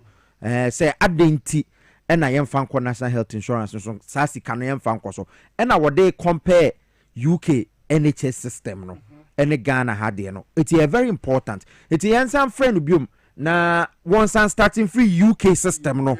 Na ene Ghana system no de ntia entumi nkoda so because o say ye de mama case no koto so a ebe make NHIS no unsustainable very and then anka me ba ho no sa policies yi nyina no kwaku e wo ne nhye de e wo sade e mra da ho aye de ye enu nti na health insurance sa chronic disease na ntimi nsa no because e wo mra ye de akekere health insurance no ene ni etimi ye. Okay. Into what my main son and call Prof. Yes. Yeah, office say they clear. So Nami Bisa said, Dentina Yanfanko NHIS no so. Now say a course a bear unsustainable. I work UK the start free UK NHS no. All right. In the UK NHS, no. Or my NHS, and for a system and are going to private practice to go and pay for one more service. Because we bet in July, now we have access to specialists. I was saying, yeah, will be cancer surgery. We bet in July with 3 months. We bet we are not spread it. Ghana probably for UK, but Ghana has a year operation mao because and near mana Mahama Mahama care munu. Oh, now more almost system no more. It is almost impossible. Over bread and sana one sack. Oh, then end up going to the private sector. And you know that is what His Excellency tried to avoid. And I decided to say that chronic illness, non-communicable disease, and their complications. No, put the two normal insurance to be a good insurance. And you know, to help the poor and the vulnerable with these conditions, we have created this special fund open to all citizens. I bet you have wow. Instead of going through that kind of a system. And to be able to say the administrative cost in the banner, manipulating it is a better option than because of those administrative costs. Allow the entire scheme to be having access. Secondly, these are very costly. How would the insurance not to be abused here to just finish the insurance system? Under this new arrangement, there will be efficient management of those funds, scale up of specialist services across the country, training, research in that conditions, properly focused to make sure that we be our mind will be out here someone in Sameka. So as for adding it to health insurance, it's not an option at all because others are trying and they are trying to recreate something different.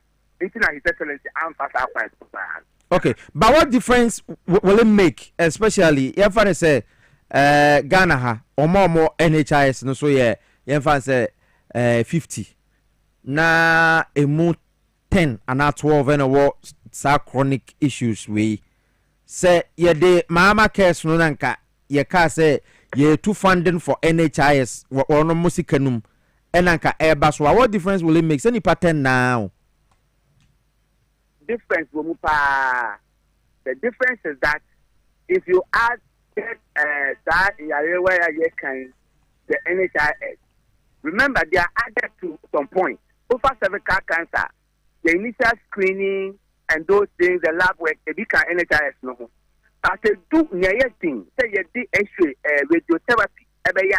Then they just almost because we are back one telling me answer. What I say. Now, and yet Obia do that level. So for the people who get to that level, we need this special fund. If you add it to the general NHIS, let's say Obia to me, I can say, oh yeah, this service. Almost charge one claim for radiotherapy for cervical cancer. 10 procedures, NHIS in the book. They will go back with 24,000 Ghana cedis. They do NHIS, so beyond what you can as part of the normal NHIS.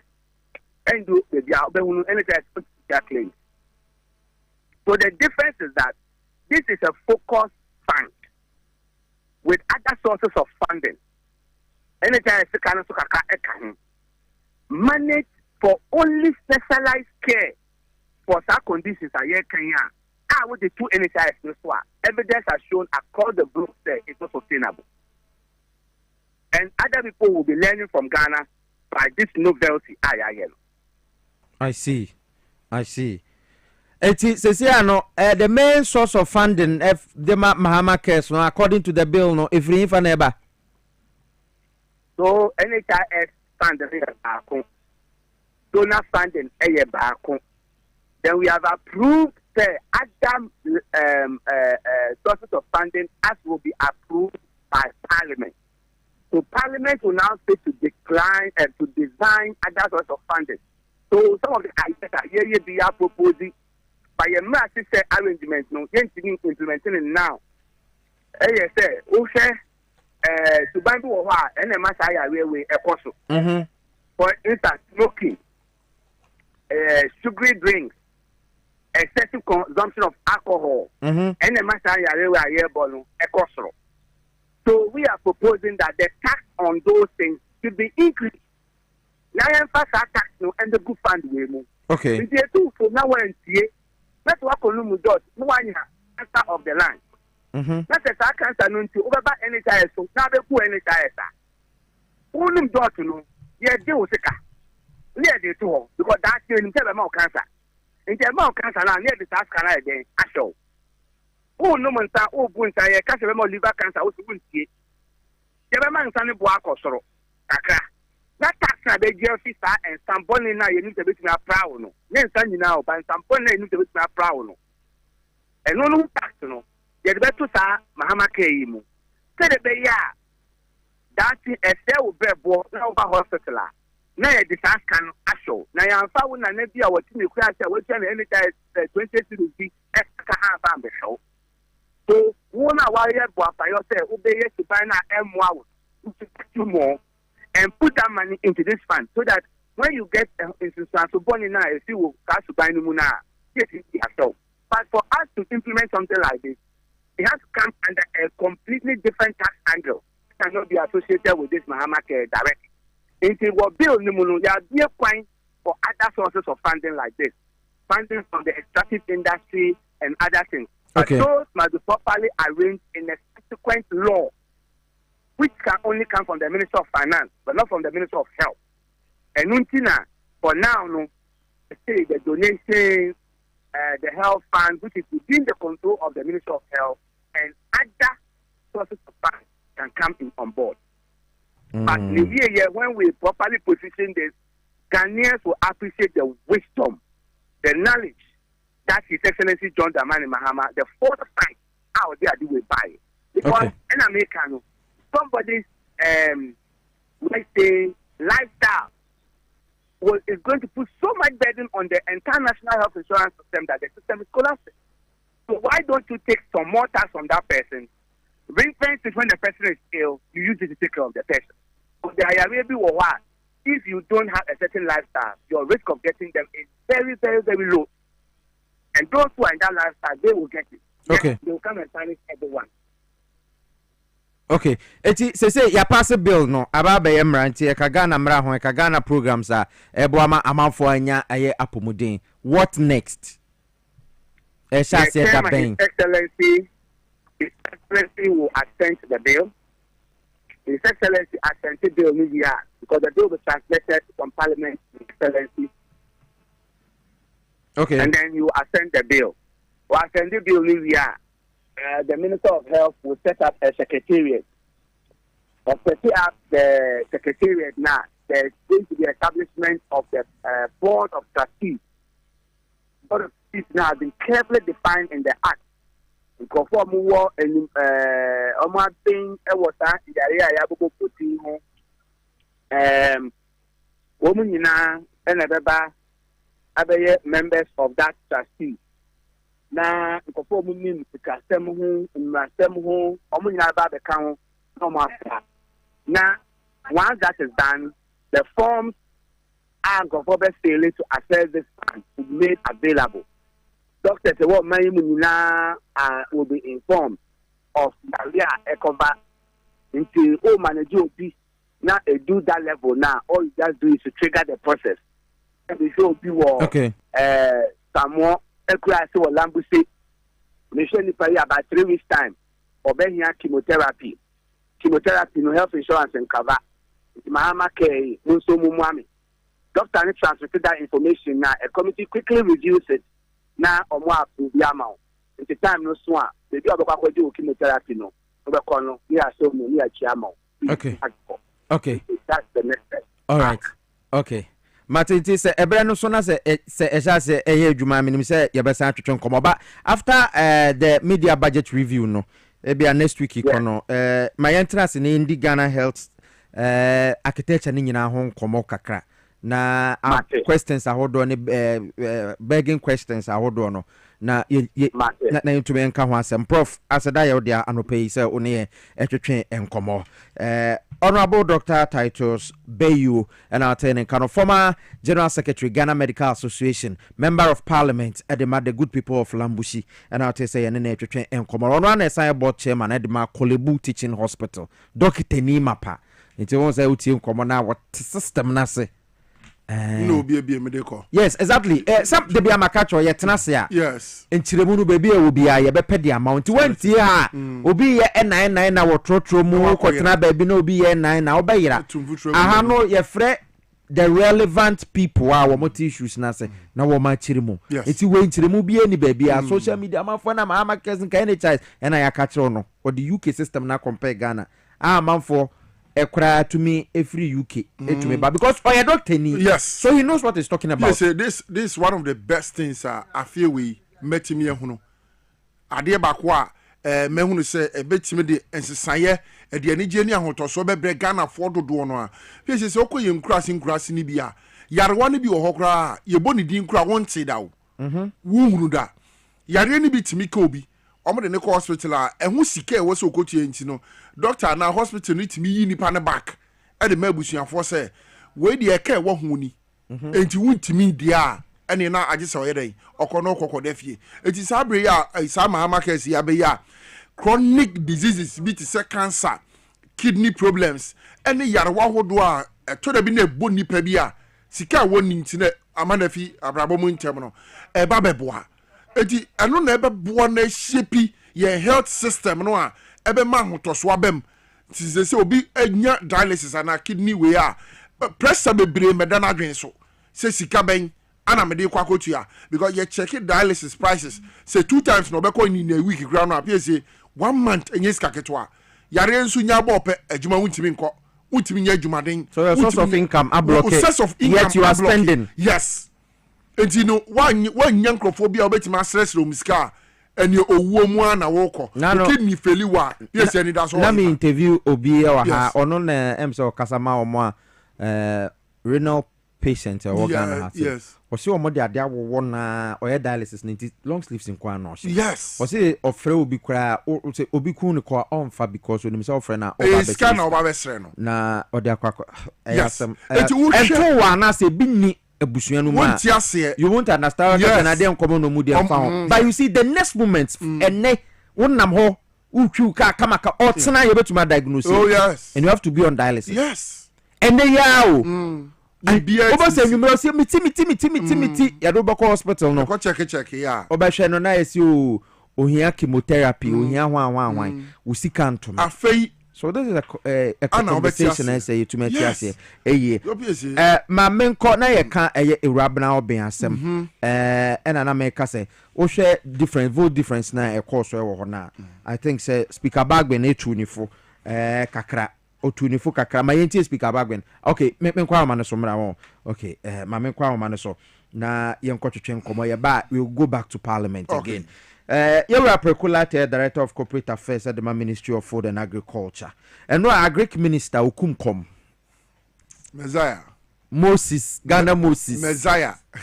Ghana Moses, Honorable Eric Opoku, the Member of Parliament for the people of Sunafo South. Kukum Nobekonen Impotem.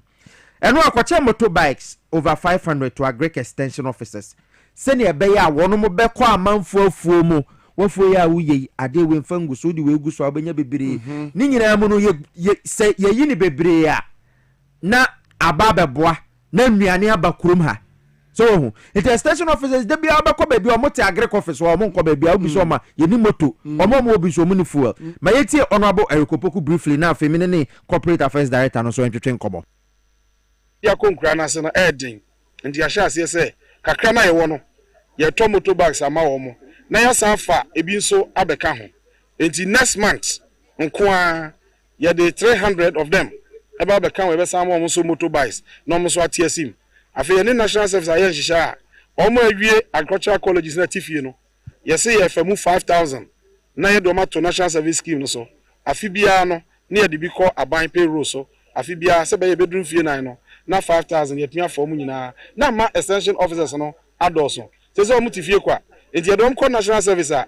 na ye omu kakrakra omu do mu nim die be boa ye ama ye grow agriculture together na ye nya sika e de atua wo mu eka ti de mu hu ne de e motorbikes 150 ene ye de ma extension officers na wo form no se omu fa nkoboa ye na fi Ghana no ye mo ama akuafo no ehunu modern ways a abefo kwanso betun aye kuadwuma no ama eti we honorable Eric Opoku, Minister for Food and Agriculture, Ghana Moses. What's he saying? Messiah, right? Messiah. Or the Ghana Foko, Okumkom, or the Ghana Foko assassin. So next year by this time, any be who say Ubukum come and say won't come. Honorable Proculate Mache. Hey, now where there? Yeah, Danyamia said that's a Susano pay when he to train come 500 motorbikes so far. Say 150 and Abba Abontia ye extension officers.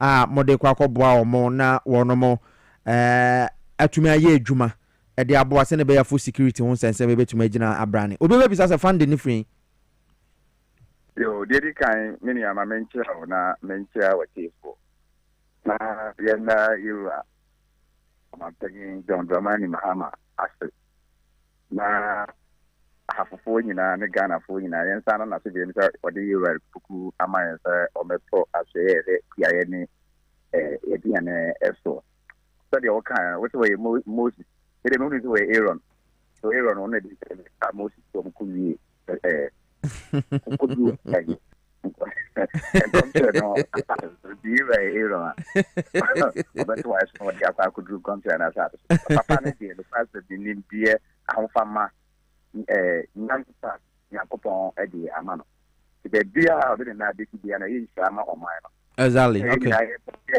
Bob I say Kenya kupon nyeni nsia no kana kuma no metra Ghana ko understand ko nyeni nsia mare yo sadia o kan pepe enra yura ibi kan e da board o mbere ti share ano e katro mo se omomowa na ye ituma esa enkuto eni no aba from no bi pm sadia be ya e ma promo ye juma o pankuto e hono ento o man sabe ko manoa o ye se e ba pompi over 404 million euros and e wa ta se na ama o na ina do na ye so ama ye brand ani ye ha to anya juma ye o fi wona ye di sa moto bai sa o ka ho atene bai enti epi na yura ma ye afofo any equiafo ni attention officers na agri directors na equisia no ye kwere no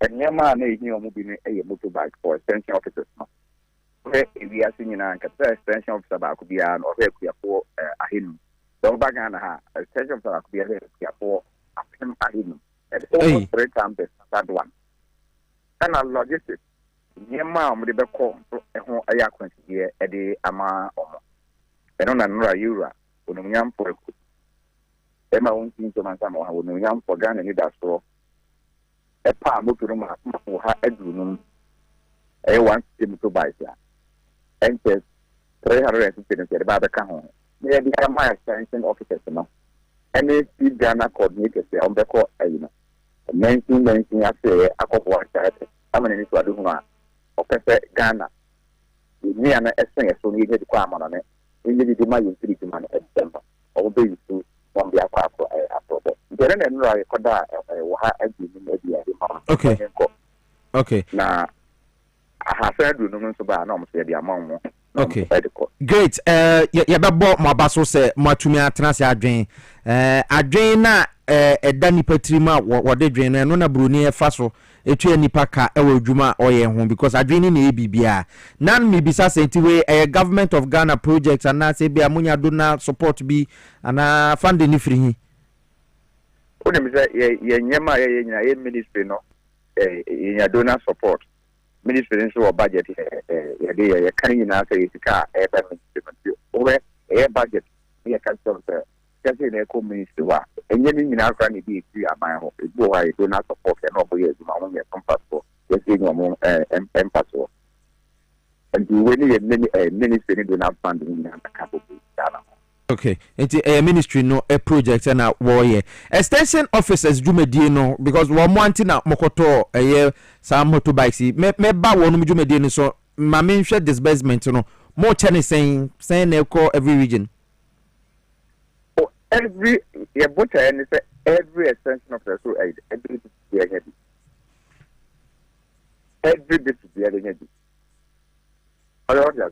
Matthias pa it is a say no ne abai mo chane saying oni eni aba no ye jama agree for paying for no omo na beche because they are there were about 200 and something so very soon the remaining ones the paper e dey we ni kura ni kudu na they can go up and there's no rush say me na medical even na say me na can but the better be a family activity more rampant na we need can go na be a family activity no less for instance impact can't get to the class center account e wa ran to but if you are compared to the American as it's free.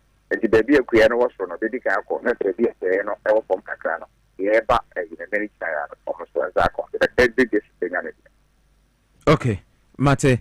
Na extension officers Jumano na uko me say metatu kwa kumkrase pa ya dua almost say Jumano ekuafo ni say omonta hu so saa one amafo twetwen koma mo so yeni logistics yeni motors o motorbike kra fuel a ese unya no kra no so ma nti mabay resetting agenda no extension officer for adwuma na bebo amakuafo anya nimdie wo kwan a wo faso edua wo mo niema ne kwan a wo mbefa so ahwe no na ama wo mo no baye na aba bebiri eba bebiri a wo benye sika Ghana so ye benye nuane edi nti mobile mo resetting no sen na mo ye extension services no America can a baby a chairman a great department no the among 3 minutes that decentralization here the agric no akoka ambenuma na no movie ya pa local government as part of your programs and activities no you are support for motorbike brand no the person ya bomo but say bia ye ne MMDC friend here e almost finds a sense of the community support for agriculture extension officer bia moto e ho abe hia say the omuni moto na so kono ko fi ni bi ni madie ne nyama e koso ya ne MMDC na ka so it's more a moto no mu yiso and the moto to sugar go bit for the whole yeah and a brand ministry na yen to so be support for no na ye ne local government service ya ministry and assembly e be support for with this poor no mo so the ayoma. Okay, Mate, oda ya pebre na brana ya ntwetwen komo ofidue mu ha na zeze ye de ya adwen say Ghana for tembia ye pinchire mu dia mo na Ghana for atene ma ase fan ene ntina me so ya no pa na me betena say adwuma e dam so ano no unim say ye need problem after ya ko poku wodi unim say no dia onu wa bukra pe to no ankasa betena ha ko Ghana for hondo exactly Ghana for exactly ya wa pa to ye I know when you are different. So no one crap as well okay. Mate me jawa mawako abante bi hwe o Facebook or say friend prince or say was so a poultry farmer na wope honorable Erikopoku number minim say nti a wope ne number ne say mo poultry farming extension your friends project bi amon yes o mo wom dada no as part of enkokon nketen project no mo bebo mo amafo bi ntene ma bi ase obi poultry farm dada na wo pese sa government poultry farming sa project ya aban yi o pese wo ka ho a won fa hefa na yemfa enkomoninsi ya ko almost mantem bia menzi bia no manya exactly ese poultry farmers no the onye anko poultry farmer bia onko the doors excess of 100,000 maybe out there na free ahead no air crop to be ya omon form the COVID maybe I'm going to say across central poultry farmers normal register. So we want to deal with cooperatives rather than deal with individuals. And it depends on the size of the poultry farmer.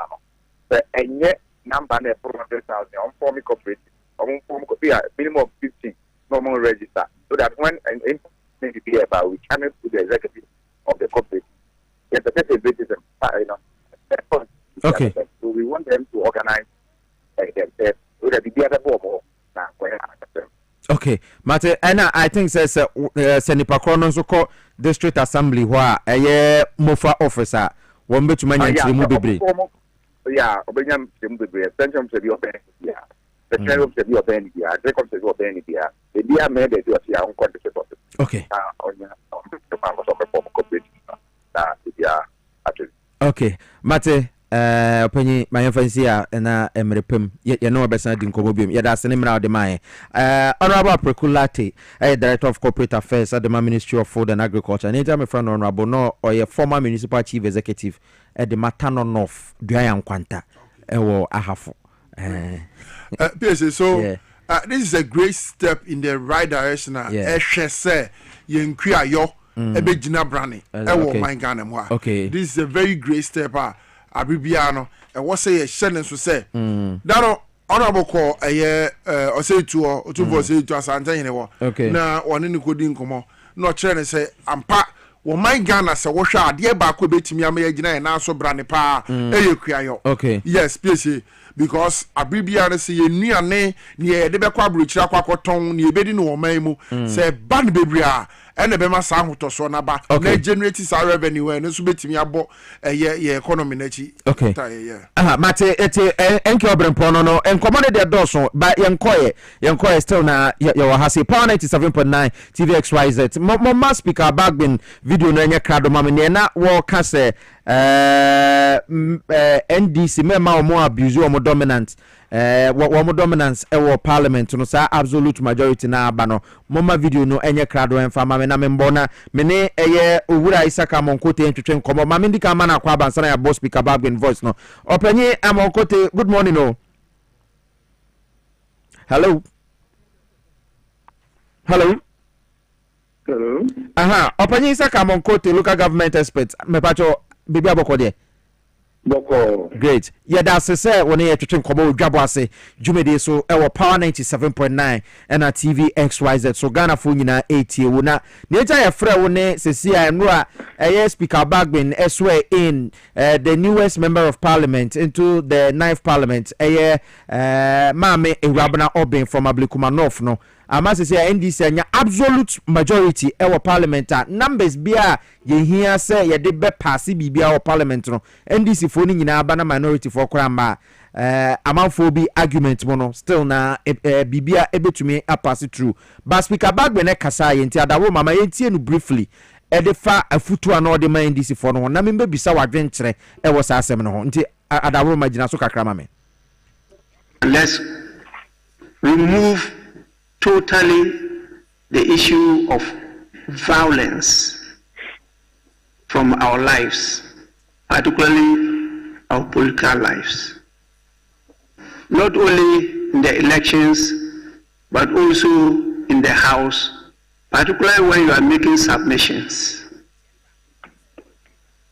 Most of the words you use are not only intemperate, but even the manner in which they are uttered. Okay, eti we enye enina mepeno na wo two NDC MPs ni for e dia fa ho ma me hwese me saka no a na mabo eno e dia ba but owe amonkote se wo awoma no so no kwese se sia no like as a baby do the NDC wo absolute majority to send amanfo ekeka no.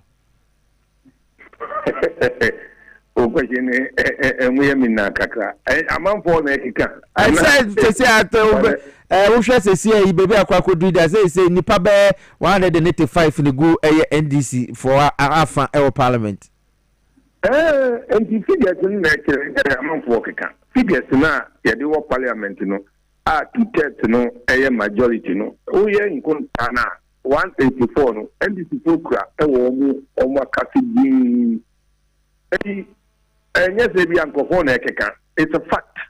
That is what I want us to believe and then start the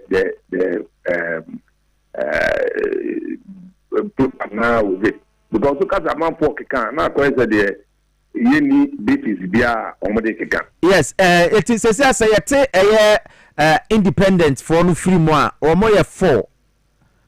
Ebeka 181 and no and money absolute majority and now says 4 na count money 185 remove and your Ghana constitution a party and individual business there. into independent who are different. And in a majority no NDC a party in majority. Apart from 4 now a come the 4 no doing business with NDC. By a party in the strength 184 no emano that majority no that ends the matter. Omo a come home, yes, Omo come home in doing business with them. They are not party members. And your constitution also talk about party in power and a party in opposition. And the party for 184 no is Omo a come home no supplementary said their activities because and be put or meeting here put NDC. But no crown has nothing to do with the 184 solid majority in Omukra. Okay. Then I expected from this 9th Parliament, Abra, they say a party in government and absolute majority. Okay, then I expected our Parliament, this 9th Parliament. Well, which means if it is a design of nature, what does it? Because President Kufuor now almost majority, but in Dusa level, and they will always need the NDC to be part of it. Yeah, Professor Amir Sunsubai, it was around the same 1.5 dB against dB. I mean, and Sana, in another last term, and the pie. I'm a union, the course 130, 137 honor, and I independent back when we were business. And in NPP at that time, Oman Kenya party in majority, but almost that is group. Oh, but the speaker back then every woman. Yeah, only a group majority, but in here party because party need a pie tax. Any idea no so a trade. African for Koto Aba, the thing the majority now NDC. Now, so what are the implications in our question in CTM? But here you want and parliamentary practice now you woman. There are issues within the constitutional IFM entrenched positions. That entrenched positions, you know, the amendment to one. This Parliament. Yeah, the bill approved Parliament. Na Parliament approve bill no. Approve bill na. Afe na ye ba abeko aba. Ebe mostly referendum. Eniyama. And this media entrenched positions, you know. And yes, there can be attempts to change so many entrenched positions. Article 1, 2, 3, entrenched positions. Chapter 5, mental human rights and freedoms, entrenched positions, Biblical. Article 42, 43, 46, Electoral Commission, 49, 5, 55, 56, they are entrenched areas.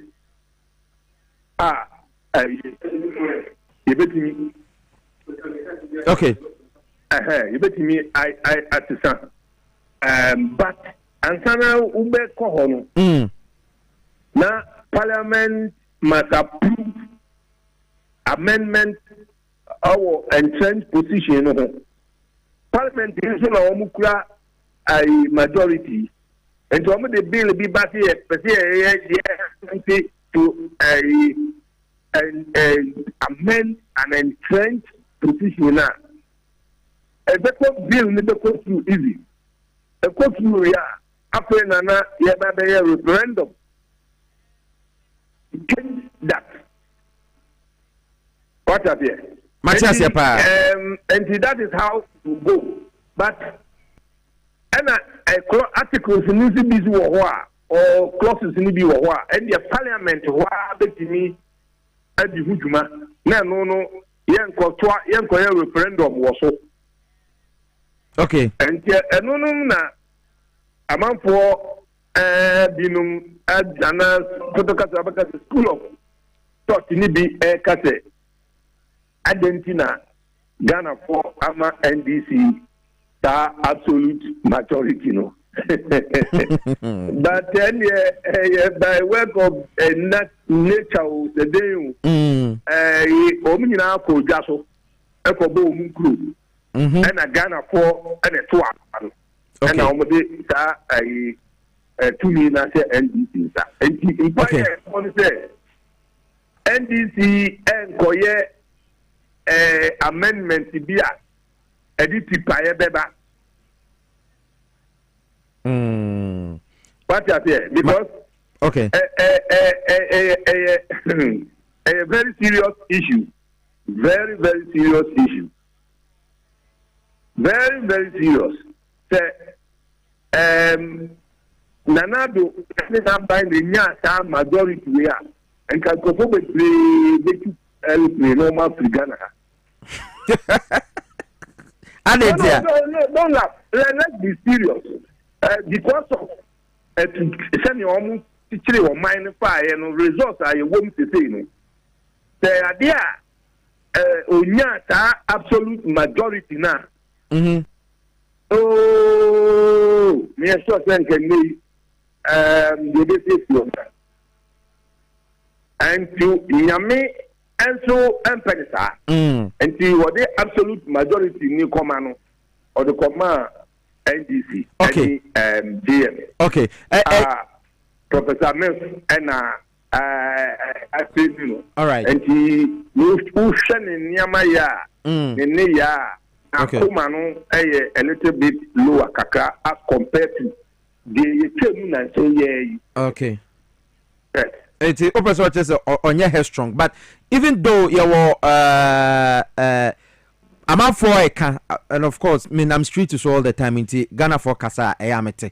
One must say your mama will goodwill there, but I'm out for Bebrina will issues kakra say or manya absolute majority. One mutimu nyo mode Emma one tree and for minority for so our parliament all the time with bills a whole draw and now say other grants near the ade. They say you know and someone and this diko gaso ediko bonko ema ya to abama wo no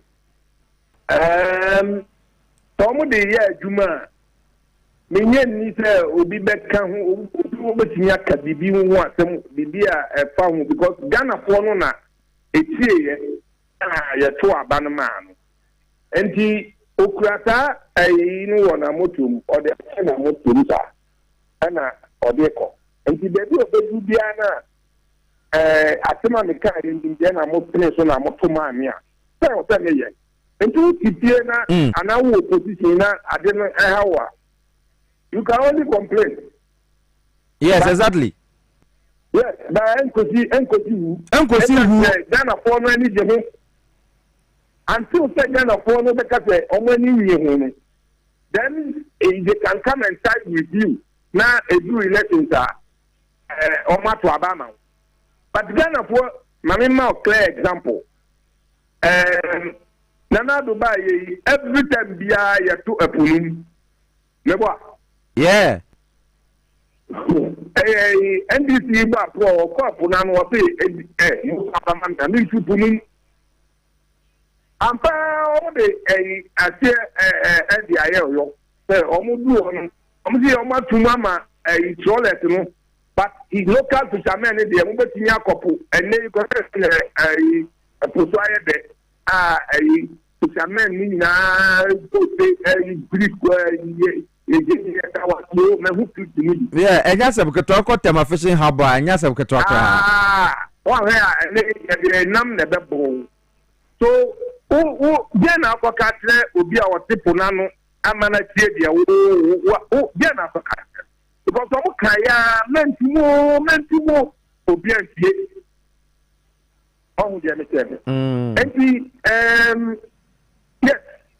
as for NPP, almost time now, almost used to say, you know, I don't know any a born to call woman, I'm all money to still at the hotel.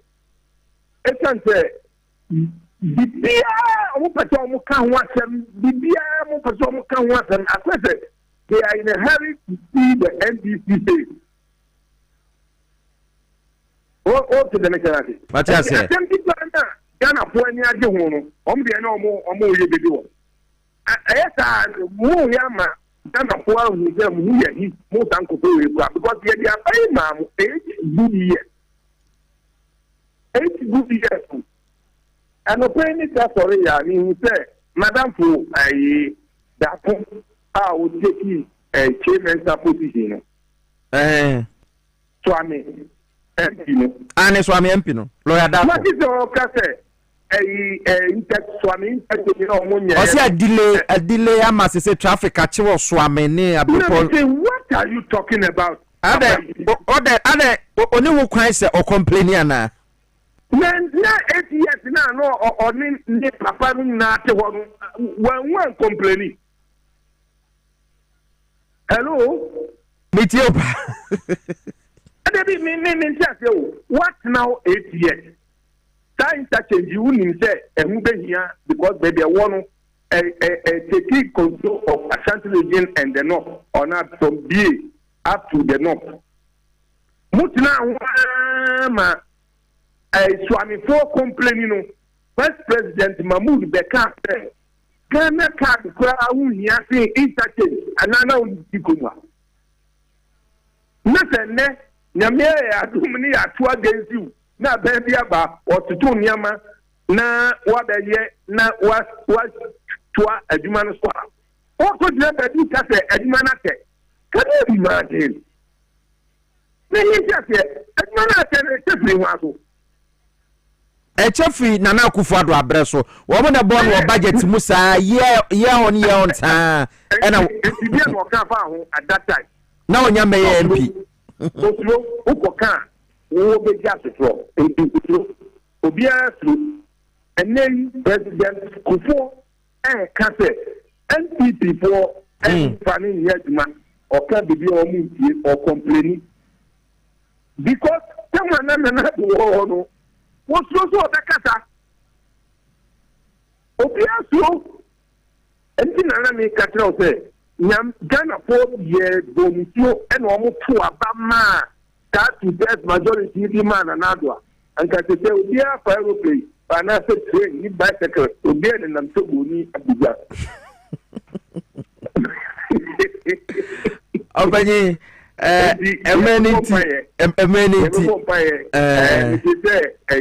a majority need the cafe and all the Beye Ejuma Papa Amo Mino. Okay, we hope so.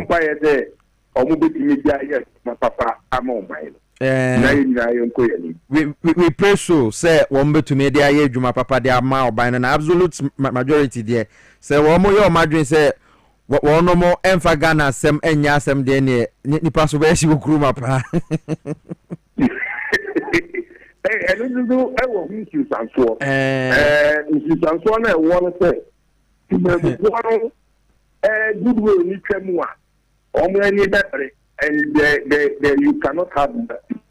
Okay. So who you soon? I say, Mammy Fatima Sakatadi, who you soon shrimpsically and capriciously.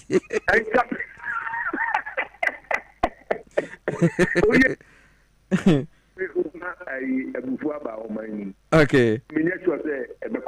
Okay. Mate. All right. Yate. But I said, Emrepem, Yabon Kobobium, Opening Sakamonkote, a local governance experts, and what any caneba, Kurunketuani or Mayamamu Sama, Wabi Wumpa, and Yasam Ketuana to say, Yanene Bon community. You heard him right. And this absolute majority. This is a president, Mama is supreme leader. Because wakasa wo pesa wo semre bi wo Ghana ha ya de semra no minority for pa omonko parliament omo pa omonko emra no be adwuma because numbers no mbo no de ehia ne se wo nyina beba wo nyina banko ade a yemfa minority nya hwe biom for messages the bribe back in Kadi Amao. Shusha TVXYZ Facebook, TVXYZ, and a Power 979 FM. What do I drink back in Kenny in Adi Amao? As you quarrel Teso, what the Enchana de Bauke, Messia Qua, Emmanuel Aqua, and Emmanuel Aqua Jr. were Connecticut, USA, Abruchi Memo, as you quarrel Teso, or the bio, so Mopam. Kofi Simon, the minority MPs are now irrelevant. Instead of them building a better image, of their party, they are sheepishly following Afenyomakins. Okay, what doing out there, but don't say any actions near senseless anyway. That you are entitled to your opinion, though. Prince was say, Piesie, good morning, keep the good work. Please, I am a portrait from okay. I think somebody read the message way. Bright of Facebook, say good morning, Piesie. I just like the way you interview people by asking critical questions. You, Matemeda say, Ghana for Nesuma Mintia. Yakubu Musa watching and listening to you. Va Rempan Sampawende FM medase Rempan Sampawende FM wo pusiga wo mo amafuti live wo ho na messages ni bibiro ha mekenka de amamo na yenko fa eye aboafo enkrato enfamra ene DVLA boss ye ne betena se wo ha Julius Nikwe aka Lugas the people's Lugas obetena se na ya bon comment ya driver for mo fa masomra ha ye bibio phone lines no so na mo bisa ne questions ne kakra ye bazisia.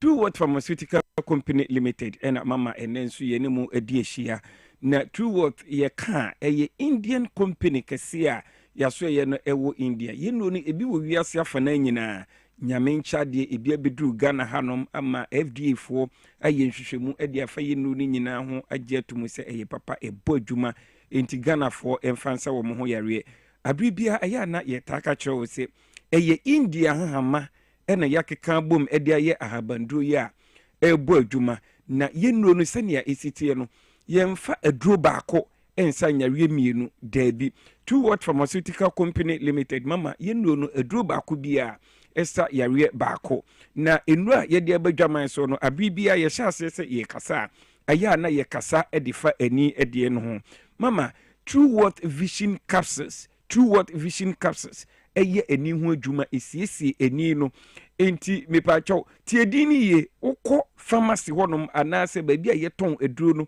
na wonfa True Worth no ansoso a ye beyi Vision Capsules bia ediamo Vision Capsules no so edoso ewo dwaman so enti ukọ a kai na hyene so se upe True Worth Vision Capsules mo hwe yen ewo TV no so no ubon se ye de atoso obetimi do mobile phone na atwa se na ebe na ukọ akoto aduro na yenyi edufufuro bia ema nipadua na akwa yen kane a nyankopon edima yen eye yeni enti wani die mama ewo se wo ma hu asem hia papa nyare nyina eya na mom yare baako a eto kwantimfia ema wo dan obi ansa na watimi aye bibia wa asase so eye se wani befira anase obenya ohawo ewo wani no ho mepato wako hospital na doctor akacho se wanya glaucoma ana pressure be wani no so a abibia me kacho se pressure ne be wani no so nsunso ahodo na ene de bra wani no ema entini a econnect ko wadwen ema odombo hu na de a broni frɛ optic nerve no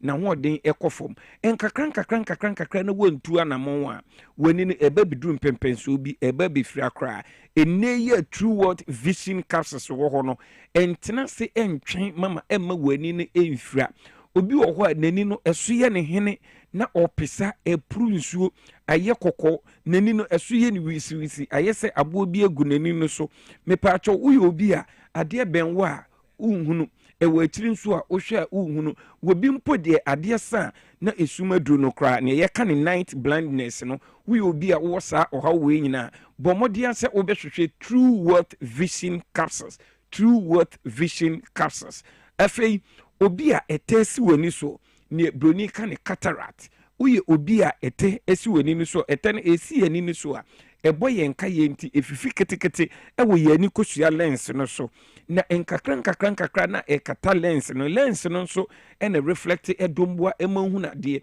enti se etene kata lens ni nyina so a automatically ne etie ne se nya de obetimi ehu na de biem ama na yeye me pacho entena se ntwen ema wani mfra ema ye burden ento abusua no so ema ye burden ento society no so bomodin ase obehwehwe aduru a ye frɛ True World Vision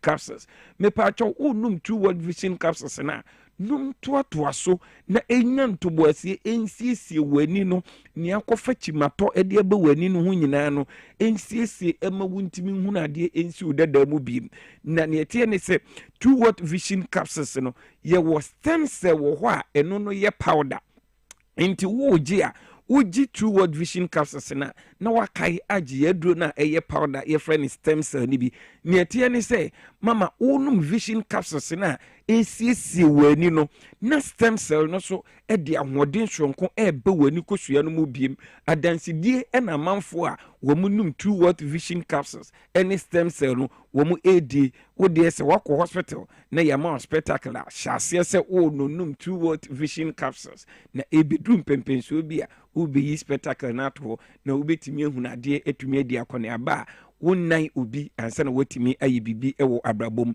me pacho yadru a etoso mienu a ena no pa mi no bedi ho enkobo eye True World joint 40s no eye adwuma ewo yenum pem ene yaposo me pacho enye painkiller na mom ni akofa yiyaw ede aba nipadua no mu no enya ntoboase akosiesie eye India hama ena mama yede ayi ndro ni nyina o enti wo no ma eni side effect bia na obi a wati India fo nro bia no edi adanse se India fo nro eye tatahwe a ebo adwuma pa me pacho ukotodwe emu tutu emu ya ujo ho a enji untumi nanti ukotodwe no so me pacho pe joint 40s ni binom na ensisi enyisa ohaw ni nyina emfiri honum obi ahunam tutuo ewo so na sabi waposo nyina okon anchi bramu eye woya wokonya nkonhia onamu na abuo unsemu na abuo me pacho bomodian se obema onsa aka joint 40s obi a usisi ye woya pa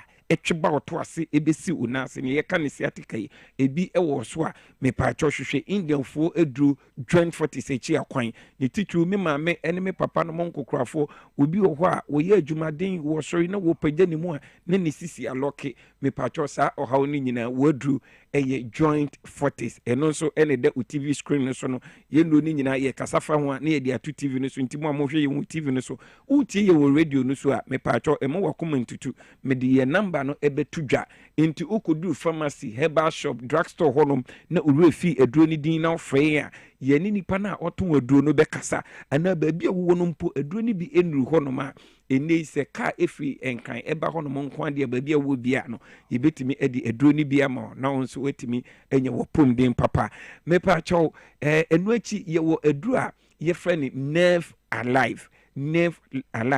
alive no eye intinimu adwuma esiesie intinimu yare na mepa chaw nipa dodo Ghana fo dodo na ewu intinimu yare enso ensunsanso na wo mu ehunu no emmo wo mo nkaye se intinimu yare na eye wo mo sa mepa chaw unya intinimu yare na ema onsa eye otititi wonan eye otititi wo bi wo ho a wo se ananse achemenan ananse achemensa mepa chaw wonya intinimu yare kro ye etumi ma emfifie efiri wonsam obi wo ho a nenam efiri mfifire enti wonante na wo hyempabo na yese empabo no ero mepa chaw wonya intinimu yare a wonante na yese pin anase panie ewo onamu osiremu afi intinimu yare kro ye ema obi mre ewo keteso esanse ye bema no intini nko a ensunsunso mebu bosu anase wako hospital na doctor akacho si wenya intinimu yare a ene na hwehwe Indian fo aduru a ye frɛ nerve alive na ensiesie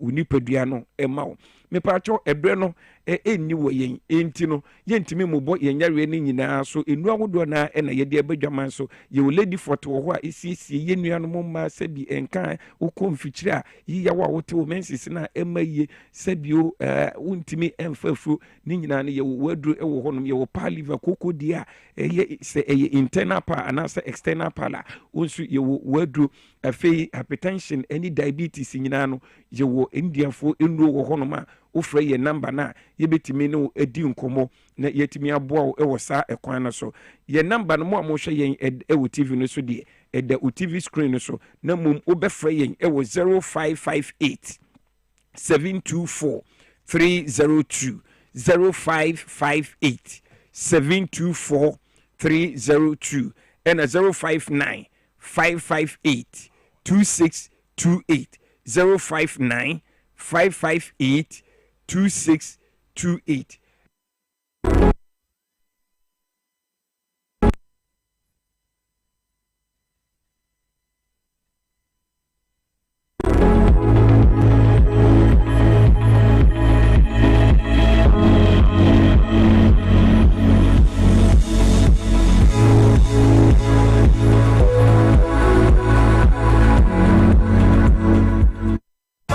No man, you see much, you see much. Hey, Visitania Foudy, yes, if I am to me and do, baby. I am back, ya check.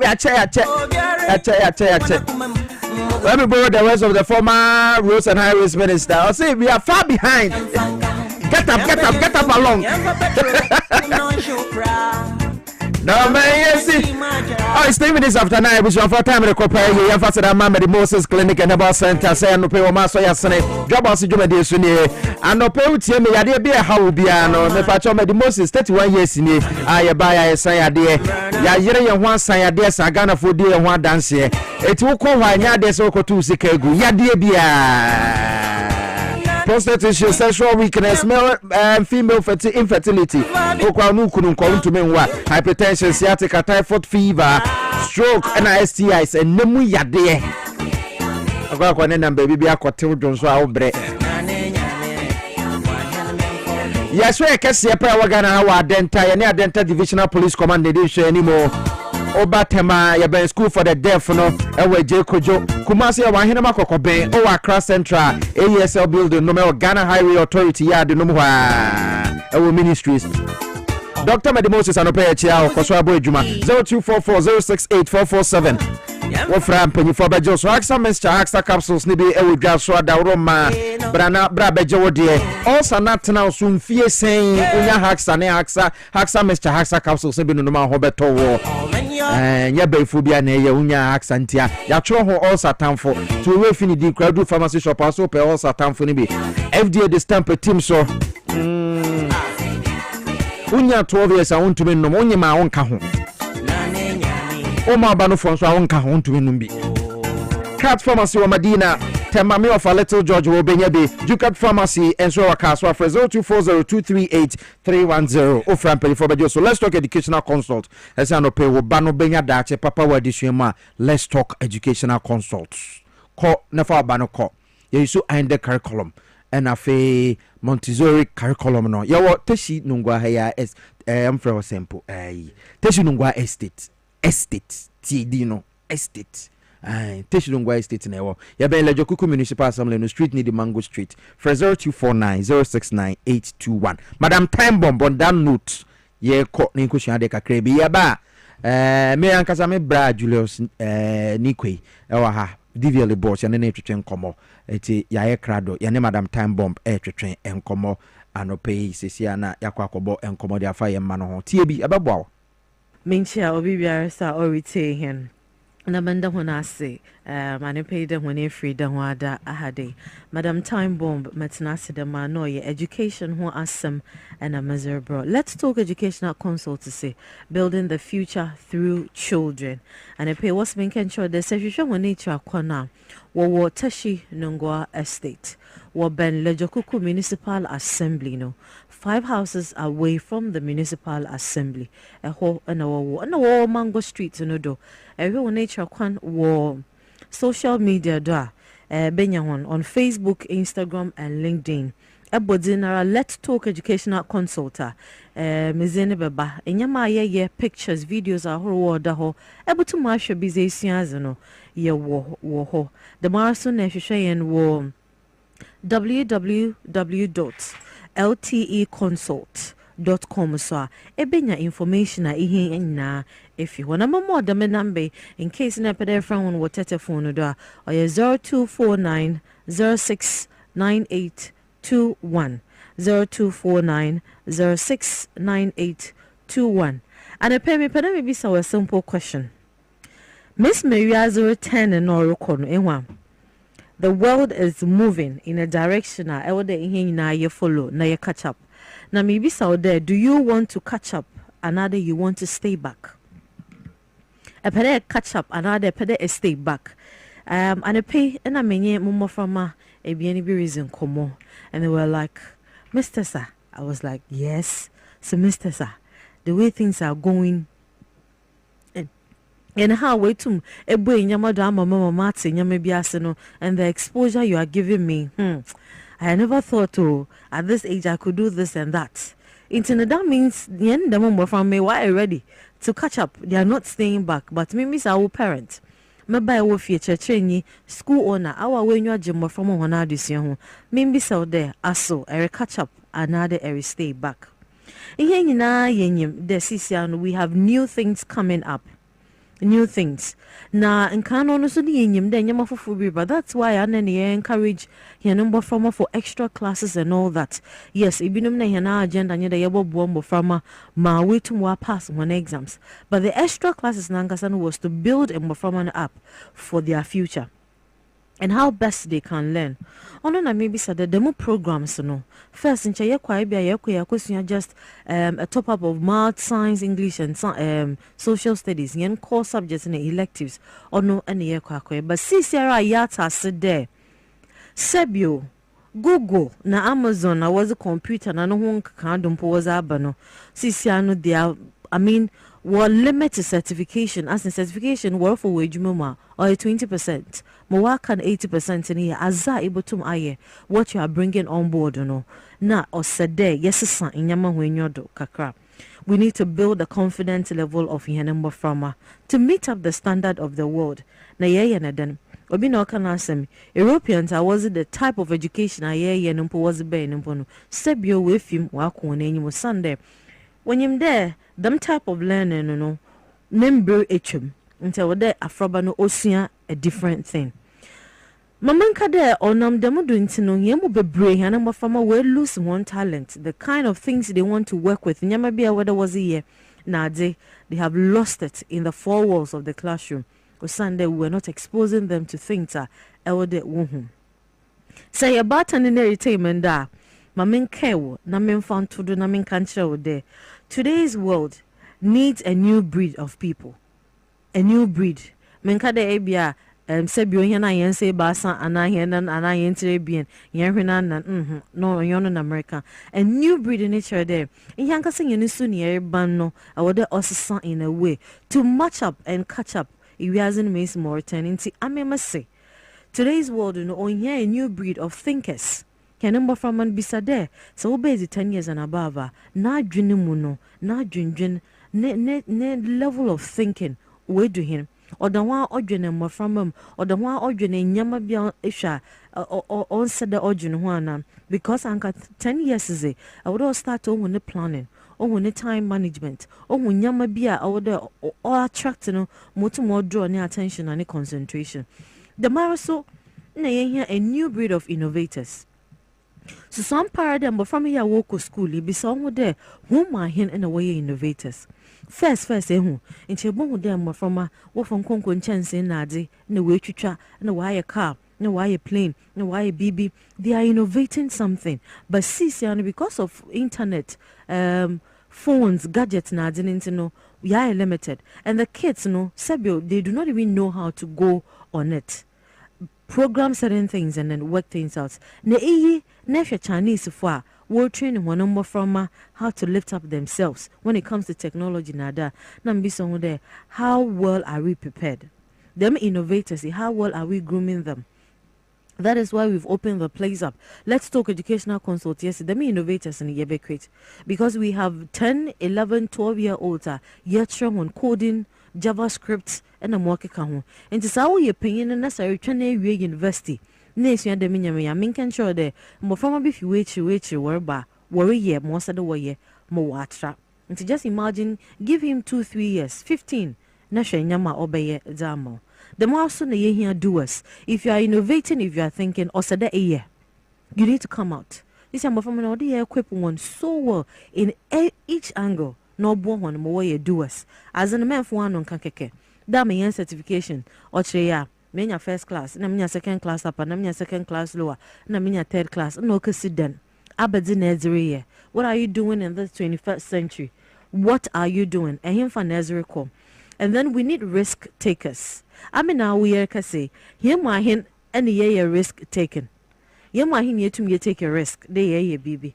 But what is happening and the way the world is changing, no, we need risk takers. As BCCs, yeah. What risk? Abazine what they ye ebe measure. How do we turn things to work things out? Ye here leaders. Kids who are one set of mind, one principles and everything, or relate or toe the path of leadership. Osane see your leadership no on trade ye nyina ye begina ho. Ma yepa cruise ye nenyi ma zako. It's about time I hold the hands together. So just imagine you have leaders holding hands together and putting things in place. And tell me what typical example when you're there. A group of 5, whichever way we go about it, you know. Today, Obi handle a discussion. The next day, somebody will also do it. The following day, they will do it. So everybody will experience the aura, the spirits, the space of leadership, knowing how to go about it. Goal setters. Be someone there. Between 10 to 15, 15 to 18. And more from me, what are they setting as their goals? Eben for Pim Northern New. The last time I make her there, Ebia will go in their bottle car at the end of the year. We'll go on there at the end of this year, and in the next 2 years, and about complete we're building. Afraban go no on do what them. But the goal should be that in the space of 3 to 4 months, I would musia the madi. I would know how to interact. I would know how to communicate. I would me understand the BB. That is how early we are building these new breed are here. And then we need achievers. Into the mama with thinkers, innovators, doers, risk takers, leaders, goal setters, and achievers. No, bisawo de wa frabano and him fa no fall. That's why starter. How are they working on it? Sisi anomenka every minute of a child in the life, every minute in a child's life really counts for their development. Into bisawo de say if you have 24 hours in a day. Nebubu brought down as minutes. Nebi sound in a space of 1 minute, 2 minutes, 5 minutes, 10, 20, 30 minutes. Abazina uba, oze shano. Asin, aben suban, abazina will grow out. Carrying with the mezbet and then honor no befa. There be a sameka there. And there, a fee university for graduate.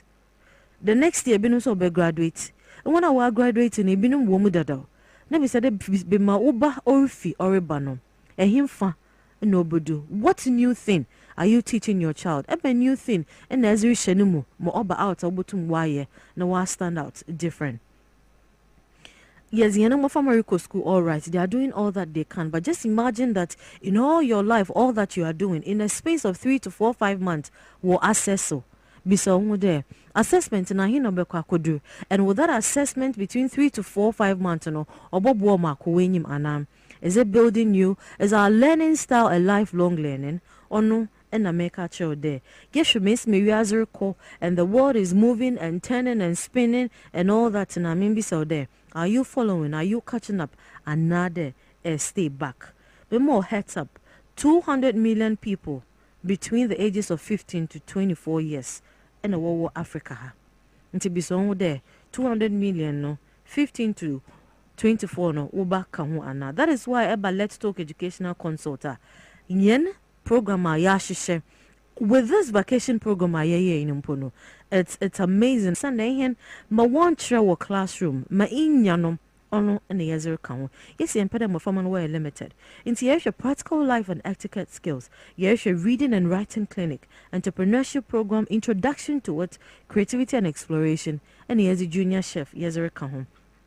Yes, see, when it comes to entrepreneurship, you try time management, decision making, managing money, and these projects are being handled by 12-year-olds and 11-year-olds. Our Roberts Nase, no, I draw one plan, what to be able to one presentation, and then we learn from each other. We do reading through stories, writing competitions, and then spelling. Our boy here, my reading skills or pick up. Yeah, treatment, show on first aid, treatment of wound. I mean, in your market and get over how to take care of your environment. Misma, eba structure when your mom. When it comes to creativity, yes, you're showing picture framing, making jewelry, learning how to knit blankets and all that. You're a junior chef. Simple meals. Amazing can mark there. Say after 10 years, don't to prepare a simple breakfast in family or five, then or kitchen. There's a basic self-defense, navigation, and there's the investigation. I would say came with the need for creativity, thinking skills and learning style, social skills, cognitive. Saturday programs very, very important. Came with the Saturday programs, your entrepreneurship, creativity and exploration, reading and writing clinic near the IT account. See, some of them warrior coding. Warrior JavaScript. They are learning things beyond and around. International Let's Talk Educational Consult in nature kwana ya Watashi Nungwa Estate ya Benlejo Kuku Municipal Assembly no about my friend on 0249069821. Ayachachenya more room free. The hand doors are open to you as accredited by NTC National Teaching Council to provide CPD trainings for teachers. Let's Talk Educational Consult is accredited and we are opened for that. 0249069821. Na yenzin komo about here number farman. But I was say that chan waswa nete. Madam Time Bomb waka.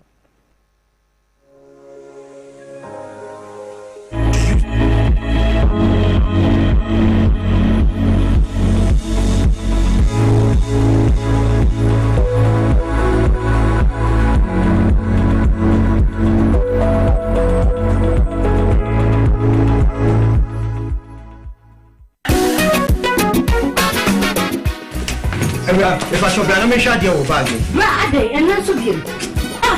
What time are you going to see about Queen Wayne? Say, Bra, said your time about Mister Essia Jimmy fearful, and Nadia about Ebersoy. Really, do this offering now. Bra, so because me the time about Mr. Huadancia, we are seeing now Ebertinenka. It is some malaria, where do any time about Mr. And you go, dear, and what to want to meet any deal. What do any time about Mr. A drink and your ma or bar waffle through, the woman for down for any aquada when you feel to you, and some of the time about Mr. Draybino. She said, walk to hospital and answer loud. I'm what who said, oh, a 3-day malaria be answer. I also time here, TIME. Time about Mr. I feel malaria fever be than Ziba, a woman. Even slap. Ubenya be at all, over the counter medicine sellers. Any herbal shop to do a name. FDA Aji a dreading crotway at all. Still, Misaka, and Namu was a summer brabo. Any kind of phone swabrabo. Canino, na anti-sacro. So with this case, and I said, Uchensika, our lorry station. Na a home say, Neso, and Momonti. Misaka Francis Caro. Misaka or the Sika? Misaka insurance no.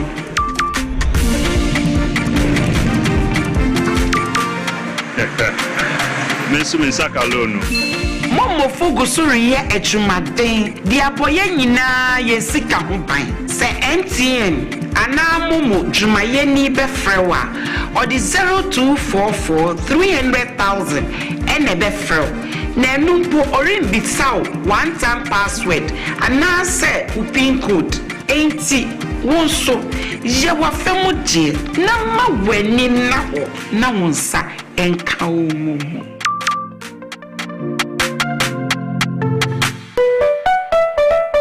Yefem na kwa me taxi driver na enka na misisi eso misisi ama aka me na to na twetwe Binya 3P garlic mixture no. Aboa me pa.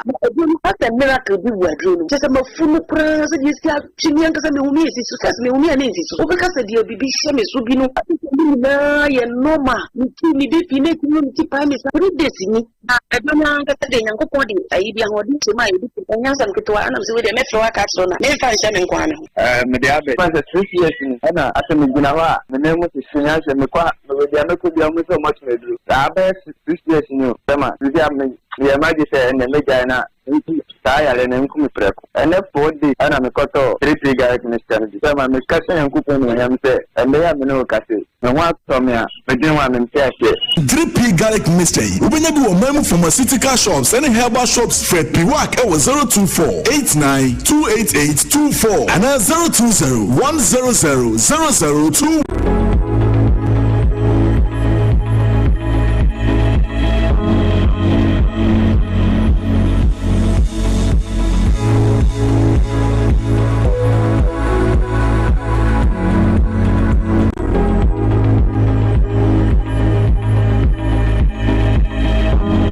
No.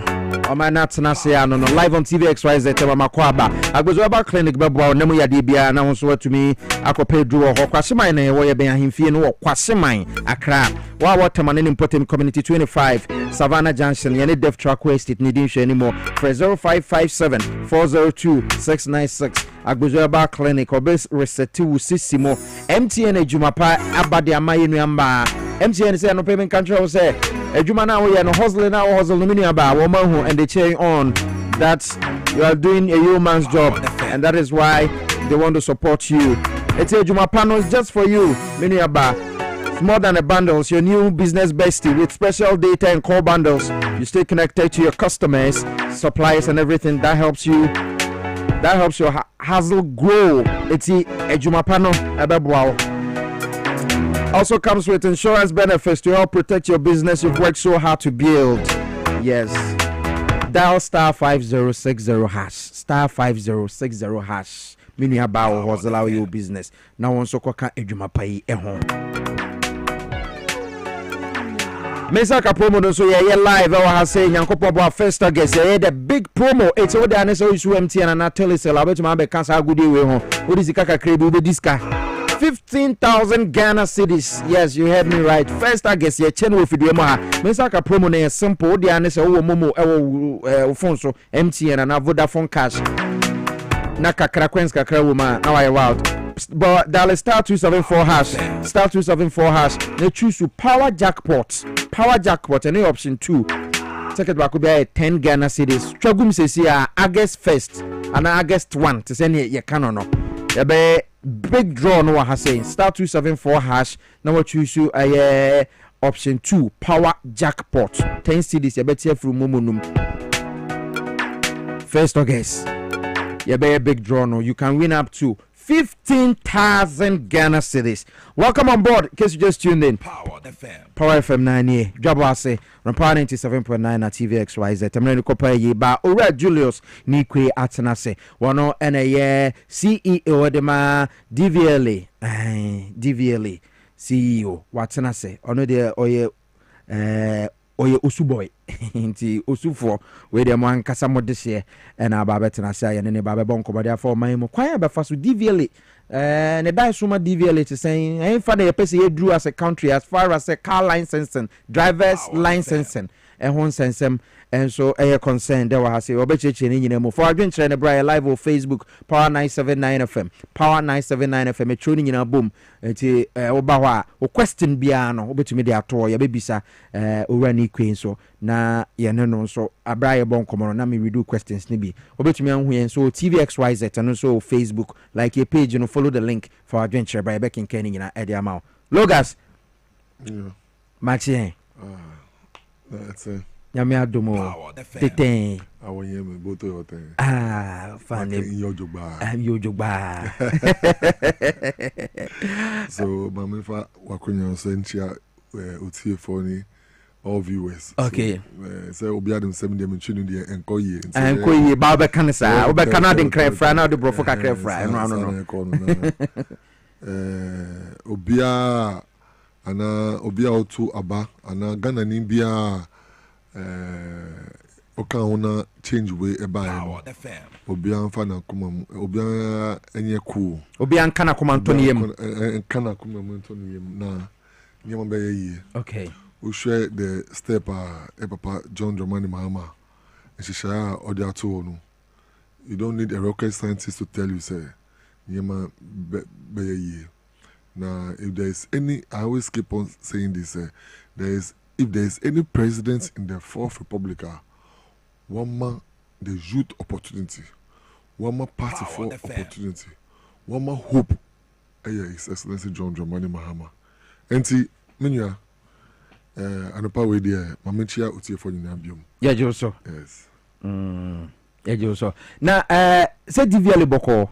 O DVLA o de boko. Okay. Boko boba enye boko. Sir. So say, oh, so yeah, predecessors for no. Nyama bi wo ha omo ya say it will take time for us to be on track. But so far so good in the first quarter no. Where first quarter report America no. I was able to raise, not me alone, my deputies we were able to raise revenue by 53%. But the back stops with you until you were able to raise. The second quarter, which is almost ended. So far, about my 27% revenue increment. I see. Of the target. So wow, that's good. We're doing our possible best. Yeah, because now say a man for concerns kakaya the fact. But you become once a major them better Ghana for national community. So when we had the question about, then I have no reason than to ask you. I'm also here for them. So yes, exactly. Now I not pay you didn't commode the affair Parliament once and some more. Is the NDC for what the Parliament about was a more absolute majority making President Mahama a supreme leader? It's because of the trust Ghanaians have in the NDC. Now we are not going to relent. It's in bed they say Ghana for my absolute majority in Yebeko Akoda, or we are going to sleep on the job. No, we will keep on working hard for the people of Ghana. We are working for them. We will keep on to work for them. To do know what to do. To forever keep the elephant in the bush. Hey, Minya, onim, Ushe Parliament is here.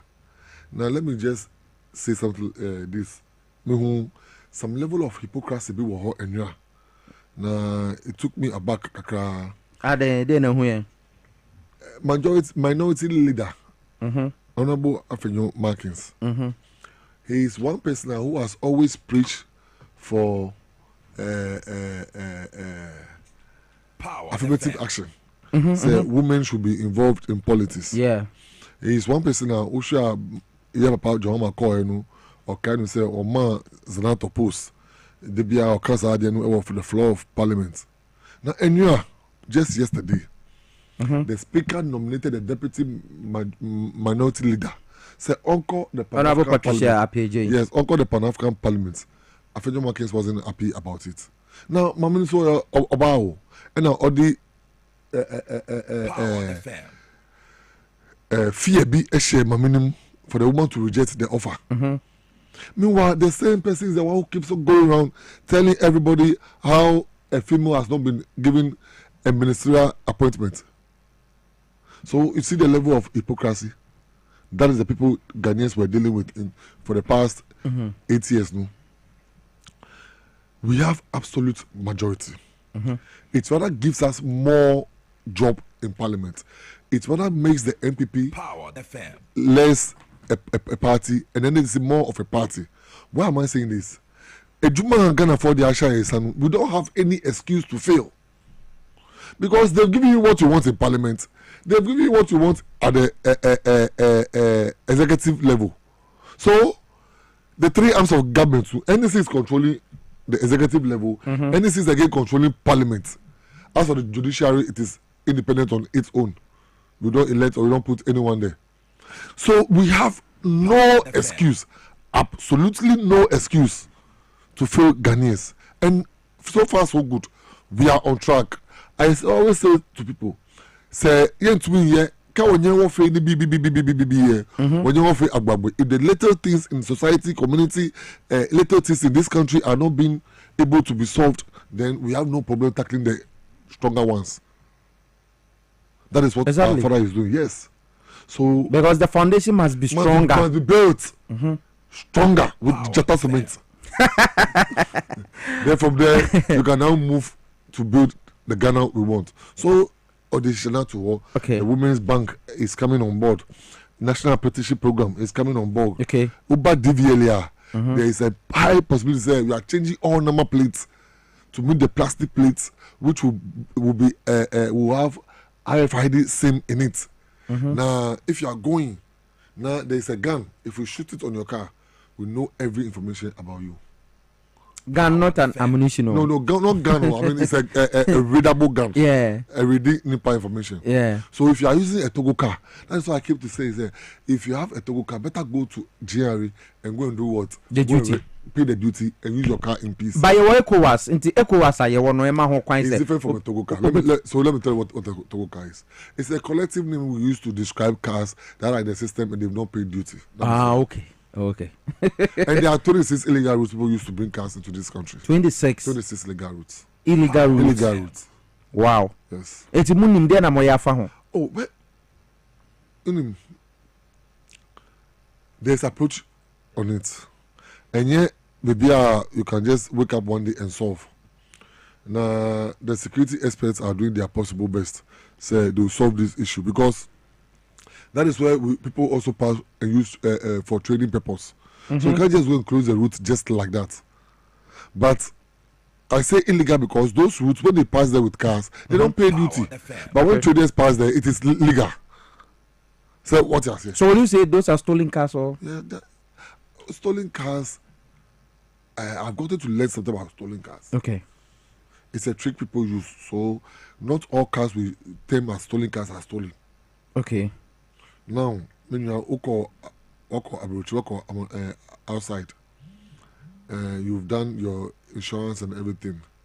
They ship the cars, go to the company where the car is stolen for them to get their money. Is it really a stolen car?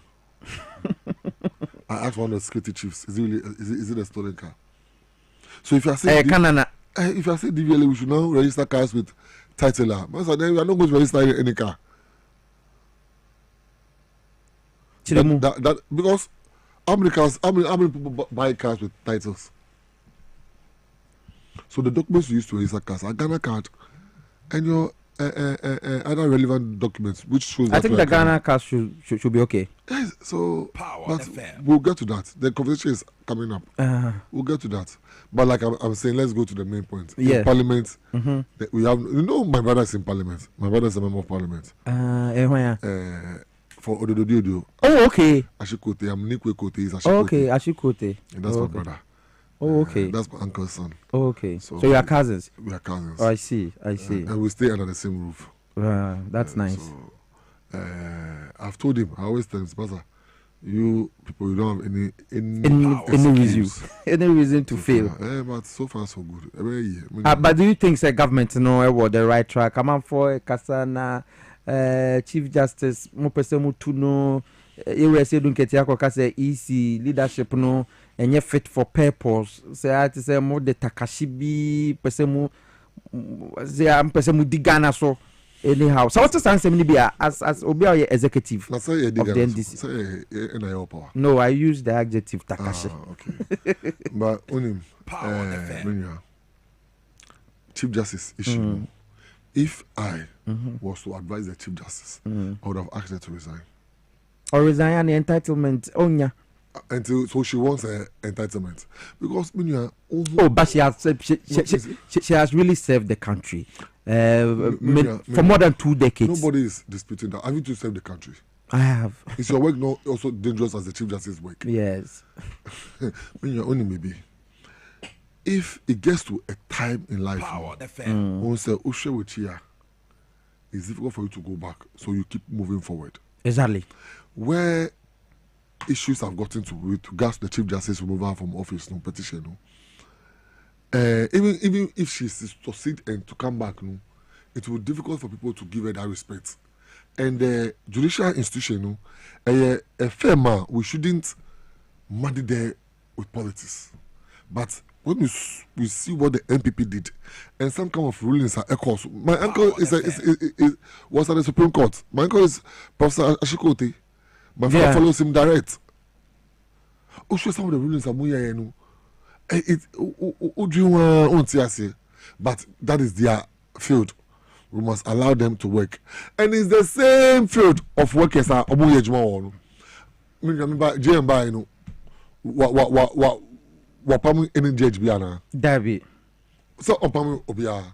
David. The right thing Obia yes or the beko na wire or the nipa serving alcohol. Opamu Obia. Yes, more packet court no. Now Akufado the ayine alcohol.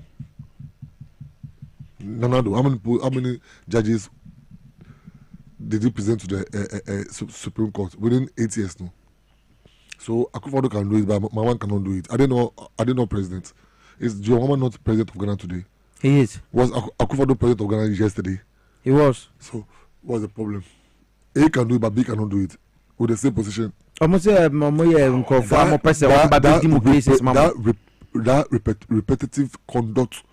Repetitive hypocritical conduct of the MPP is mind-boggling. By their logic, the people they sent there under Akufado was so that they can also have their cases right. Is that the logic now? They're from 92. If you are a party in power, you will never lose case. But they lost the Atufosi case. They lost the Atufosi case. President Mills lost of over 17 cases at the Supreme Court. When he was president of Ghana. Not he as president, but the states lost over 70 cases at the Supreme Court. So their logic doesn't hold water. They are in opposition. When we're in opposition, we held their legs to the fire. We expect them to do the same and do it wisely. Because the kind of opposition that they are giving us is not strong. The party itself is fighting. The party itself has no amendments are owned by bogus amendments. If you are in government, and you need to contest for a position, you must resign 2 years. So if you are president and you want to go for secretary, why go to resign as president for 2 years? So you see the kind of people we are dealing with. Even in opposition, they are incompetent. Even in opposition, they are incompetent. When you have people like Nanabi and those guys as your executives, what are you going to achieve? That is how come you move from 137 seats to 88 micro minority, no?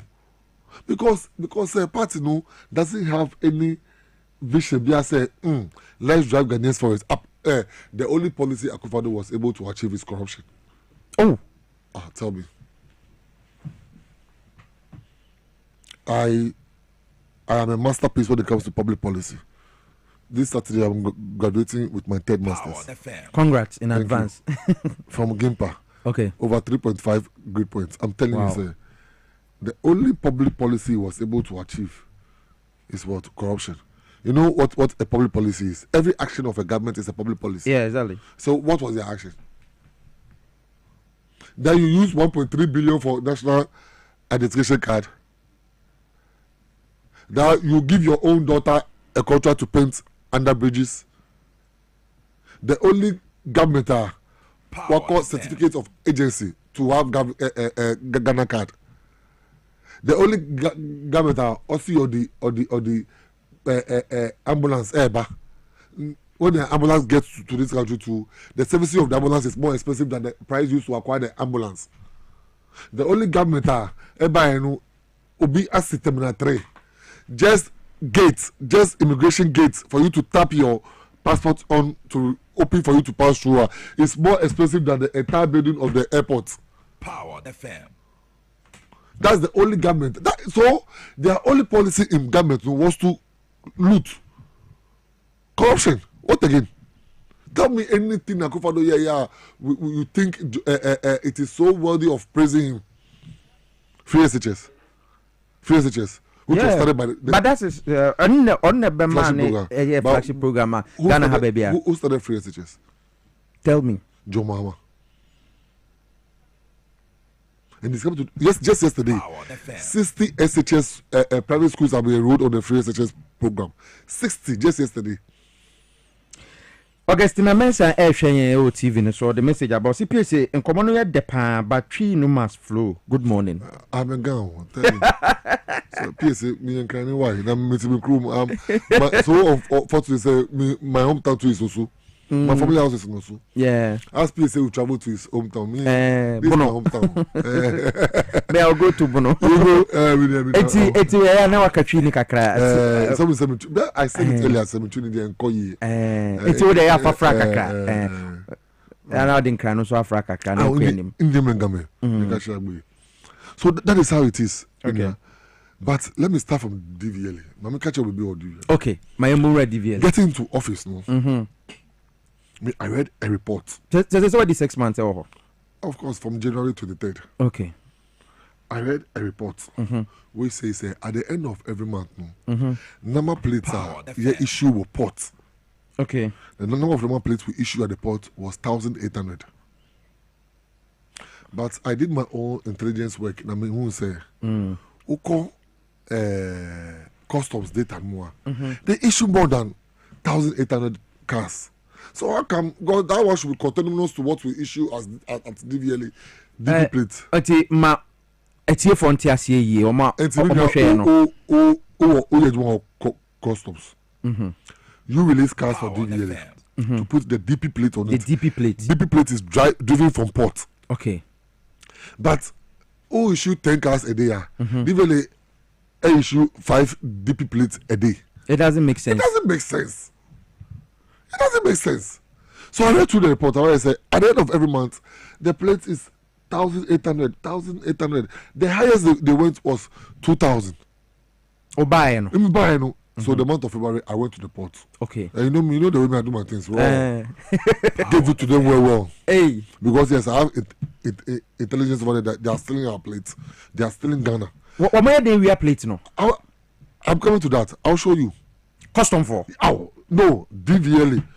Okay. Those people who produce the plates with customs, with DVLA, with workers. No, I'm coming to that. Okay. It's a cabal. So, I have to treat them small. Say, I'll face camera, I'll do this, I'll do that, I'll do this. March. The plate went to 5,000 for first time in history. But I still had interest. Say, it is not enough. So we changed the way of issuing the plates. The stickers, DP stickers, we added the stickers to it. 50-50. Last month report, the plates have moved to 7,400. Every month? Every month. There's a Casbah Kruma Pow. Yes, so it tells you, say, those times somebody was stealing about 5,000 to 6,000 plates. And one plate is 202. 202 cities. Yes. So what they were doing was that they were giving it to the custom of those who were producing it. Were giving it to the custom officers to sell it. Then the money comes straight to them without going through the public. Now I because if DVLA is supposed to issue in their name, in the name of Ghana. So if DVLA issues the name of Ghana, the money goes through DVLA. Ghana be found in there. Now most more from India. Yes. It's your company a produce plates. Yes, your company will produce plates. Our many DVLA contracts. 12 companies are which MPP came to create a distributing company. No, if it's a plate no. Plates no. 12 companies. 12 as it stands now. I've cancelled all. Now we don't even have one because those companies were conniving with the companies that were producing to defraud the states. I've cancelled all the 12, and they are. I will not mention names, but they are all top men of the MPP. The companies. I said you can't do this to Ghana. So I cancelled all the 12. What does that mean? That means that now DVLA will issue the plate. So we recruited people on contract staff basis. Okay. We've recruited 396 so far to distribute the plates at the port. Okay. 395. 396 nationwide for DVLA staff. Okay. Contract staff. Okay. But at the port, we could have about 16 people to do the plate distribution. Me person me TBB say. Naturally say DVLA. More. There were 12 companies. I'm distributing plates in the name of DVLA. DVLA, okay. But I said DVLA and saying to me. I don't understand, my brother. Why don't we do the plate ourselves? Na more on Fidia, mobile 2002. For DVLA, inspection of old cars and any embossment of plates. It's one of those, and somebody private for that. And yet, it's not a problem. But if they are dealing with us right now, and away any assembly. Na DVLA won't feed a mobile to me, they produce plates no. They are coming there now. We will start doing it. Abanesa, a DNBC. DNBC. Abai Benyeskana. Of course, it's a contract. If I say don't do the contract for me again, DNBC. Abai can make Abai. Judgment date Biama. We don't have any prolonged contract. The contract can be abrogated on, and I just need to inform them 3 months before I take the project on. Oh, okay. It's part of the contract signing. No. Okay. It must sign a contract for Frana. No, they be a sign. It's them produce plates necessary. They are the ones still producing for us. But I have just changed the mode or through the plate goes now. Now it doesn't pass through the companies anymore. Okay. Now it passes through DVLA. Okay. So first, if the from Lipma produces plates now, they'll give it to the 12 companies that is doing the distribution. Okay. Almost some of their corporates. Okay. I got distributing. All right. But see, I'm not producing plate now. It comes to DVLA. Okay. The DVLA now, through their workers, do the distribution at the ports. Okay. It is a obey distribute to be my customs for Abra Amba DVLA. Mobile then. Same. I told you I have intelligence for our customs. Now the evidence is showing. What's the frame? The evidence is showing. And just say SYZ a copper. The evidence is here. There is showing clearly. Say we are doing 1,008. We've changed things now. We are doing 7,400. 1,008 and your neighbor say we are 7,400. Next say. Hey, and I said revenue no ebe kosoro. Of course, that's why I said I've been able to increase revenue by 53%. The first quarter. Second quarter, 24%. Wow. So, me can sell 12 companies, no?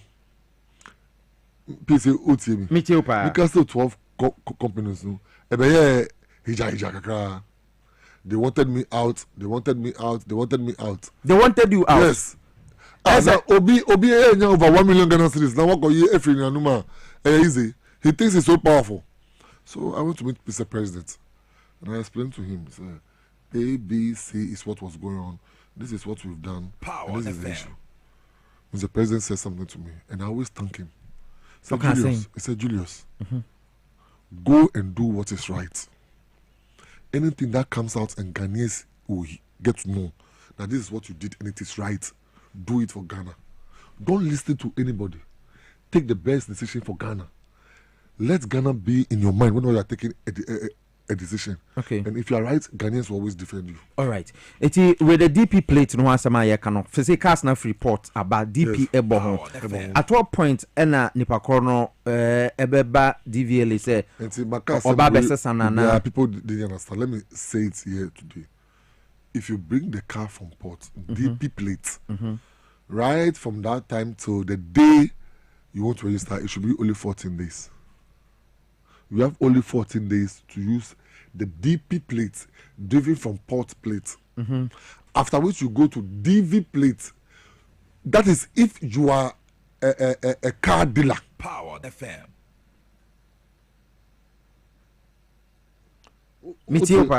That is if you are a car dealer. If you are not a car dealer, you are compelled by the law to register your car. Eti se matoka. Yes, unye car dealer. Menya car dealer, medical free US aba. Yes. Me ko yi report no ma DP plate there abo ho. 14 days ni dura. I didn't tell me to me for DV momo ho. Because DV no is for defective vehicles. So let me explain that concept to you. I'm a car dealer. Or you are a car dealer. You brought a car to the car about Ghana. I can't tell you when you are supposed to sell your car. Yes. Wow. I don't determine when you sell your car. And to remember defective vehicle plates, DV plates. Defective vehicle in the sense the DVLA inspectors have not inspected the car to see the road readiness of the car. Okay. Whether the car can be on the street or not. Okay. But because you are going to sell the car, car no baby actually me call mechanical in car high quick parfum. Yes, mechanical. That is when you use the DV plate on the car. So an individual into me you no. Unless you are a car dealer, that is why we sell it to only companies. And I've gotten a lot of reports saying they also sell it to individuals, which is wrong.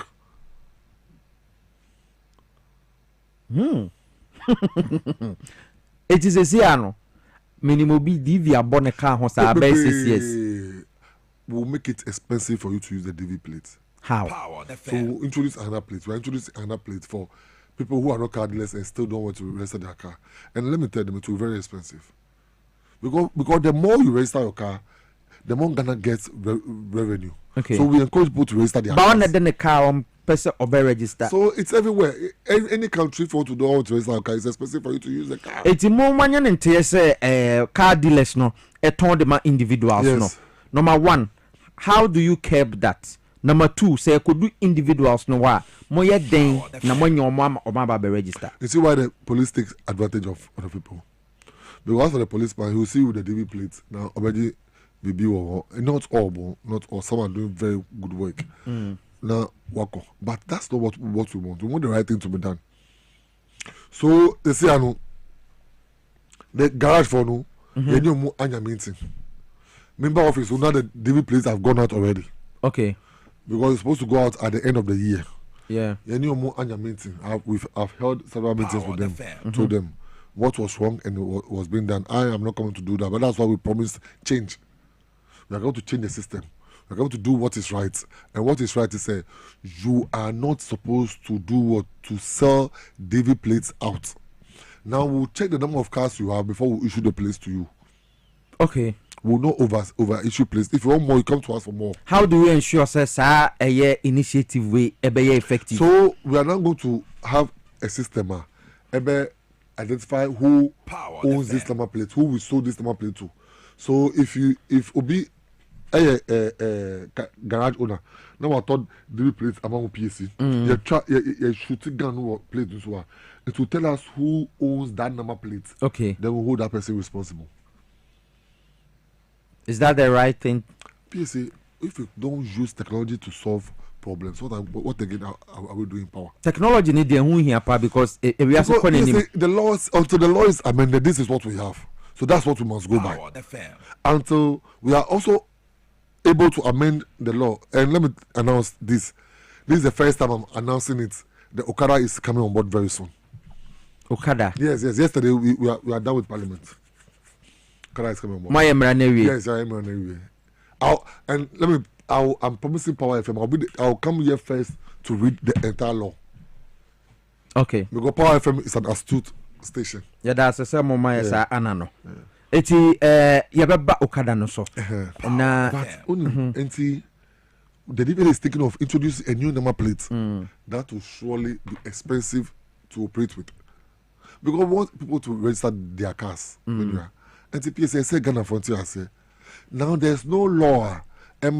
Individuals should have the capacity to own DV plates.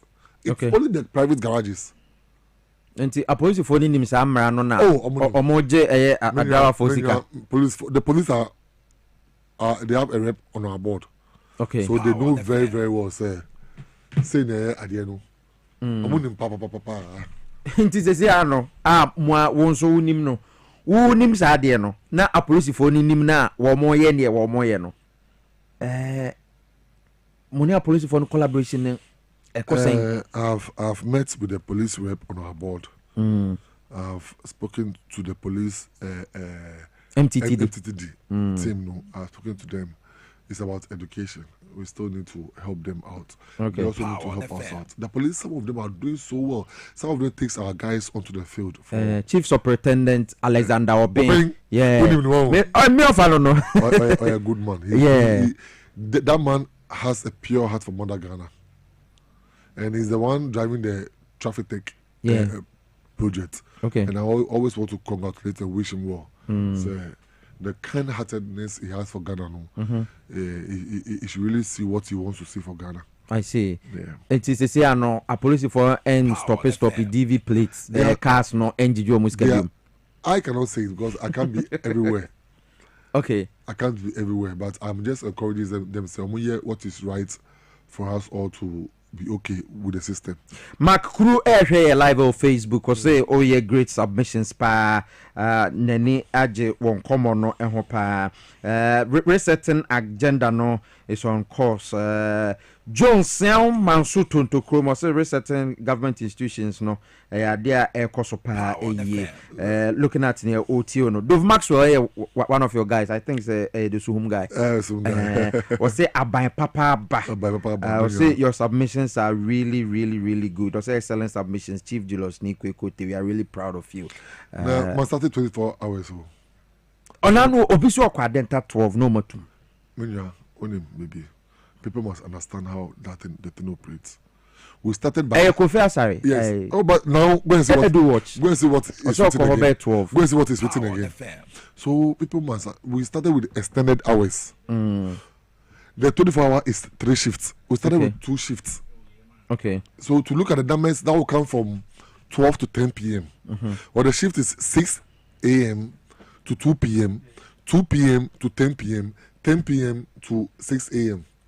So we started with the extended version. So this is the time I launch opinion. And I'll tell you something about this office. Okay. It has nothing to do with Akufo-Addo. People were saying Akufo-Addo has seen building. No, it is not true. Tell us more. Let me finish what I'm saying. Okay. So the 2 shifts was what we were doing. We've now added a 10 shift to it. Until 10 shift no. Yes, it's from 10 p.m. to 6 a.m. Until 10 p.m. to 6 a.m. No mobile focus on everything. Just that the staff number is limited. Not that because people don't really come. But the numbers, it's not like the 2 p.m. to 10 p.m. Our peak New Year 6 a.m. to 2 p.m. Now 2 p.m. to 10 p.m. So but like the morning one. Okay. 10 p.m. to 6 a.m. But 1. Okay. It's 10 p.m. to 6 a.m. no there. And no be what to kwan na draw ababedu na be opeso je ade chia o to kwan. Now we are running that shift. Okay. Nti Accra any tema ni Kumasi nkwana. We've started with Adenta office. Adenta office. We started at the port. We are registering excavators at the port. Okay. So far we've done 5,902 excavators at the port. Okay. No, inland is 5,902. Okay. At the port there be oh be ya beba ho emrani emrana nya so be ba eti o se mo ye wo Adenta port and then we are starting Takrady Kumasi office. We are adding the 2 to it, Takrady and Kumasi office. Power FM. Now let me talk something about the Adenta building shortly. Just a minute. All right. Hey Papa John Roman Mahama commissioned Alolo 16th November 2016. The building was left with someone called Nana Buje, a friend to the former Minister of Transport. And the man has been there. Former Minister Ben Esiama, okay. And the man was renting this place, putting the money in his own pocket. As the there's now you don't say now you rent it. We saw it. I saw it with the Minister of Transport. We were there in February and we saw it with our naked eyes when a party is going to be thrown over there. Event center. We saw it with our naked eyes. Nobody told us that we stopped the program from happening. Okay. Because we asked him, where is the money? Which account are you putting the money to? The man has not been able to respond to today. We can't even see him again. All he claimed was that the place was given to him by the former Minister of Transport. The same thing is happening at Tama, Kimu, and I'm going to I've given them letters to move from the building because the building was constructed by the Ministry of Transport. Around what time? 2016. Yes. It was commissioned in the year 2016, 16th November. From that time till now, you demand private person to operate it. Until then, I'm say you hear of legal actions very soon. Now, me call no, Papa don't need me. But you know me, I would also give up very easily. Yeah. I gave it to him. I told him my peace of mind. He told me his peace of mind. Yes, that is how. No. Man, me for building, no. The building is for my ministry. Yeah. The minister gave it to DVLA. Okay. Today, the identity office has made more than 5 million for government. Yes, that's what we are talking about. So it's about our service, about accessibility. Okay. So I'm doing identity office. I've done Boli. Next week we are commissioning Bechem and Doma. Wow. Then from there we are going to Adan and Kimbu. Okay. We're coming to Osu Ari. Oh. It's a nice platinum DVLA 24-hour center. Okay. That's going to be open at formerly known as Quick Pick. I see. You call Asenkegwa. Western region. Yes. You call Oti Pandai. Okay. You call your office for Pandai.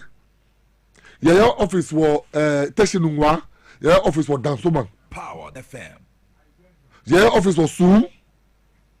Because it's about our work is about accessibility. Send a pressure and mark. DVLA services are the most cheapest you can ever see. And common debate, yeah, Bernard Swinty. They move from member. Oh, Piesie. Say a part 2, and the part 2 will focus on driver concerns. That your video be a amount for say omoko DVLA na obi say okogene license yes say enyamba etwe we abrabo twa de nyina ewia. Let me say that about something about that. Me call extortion no. Me call office no. 1.5 year license has not been printed. 1.5 year license was not printed. I asked why about the license. Why? What was the problem? The people are paying, so why not giving them their license? No, me see didn't. They said we owe the supplier. I invited the supplier.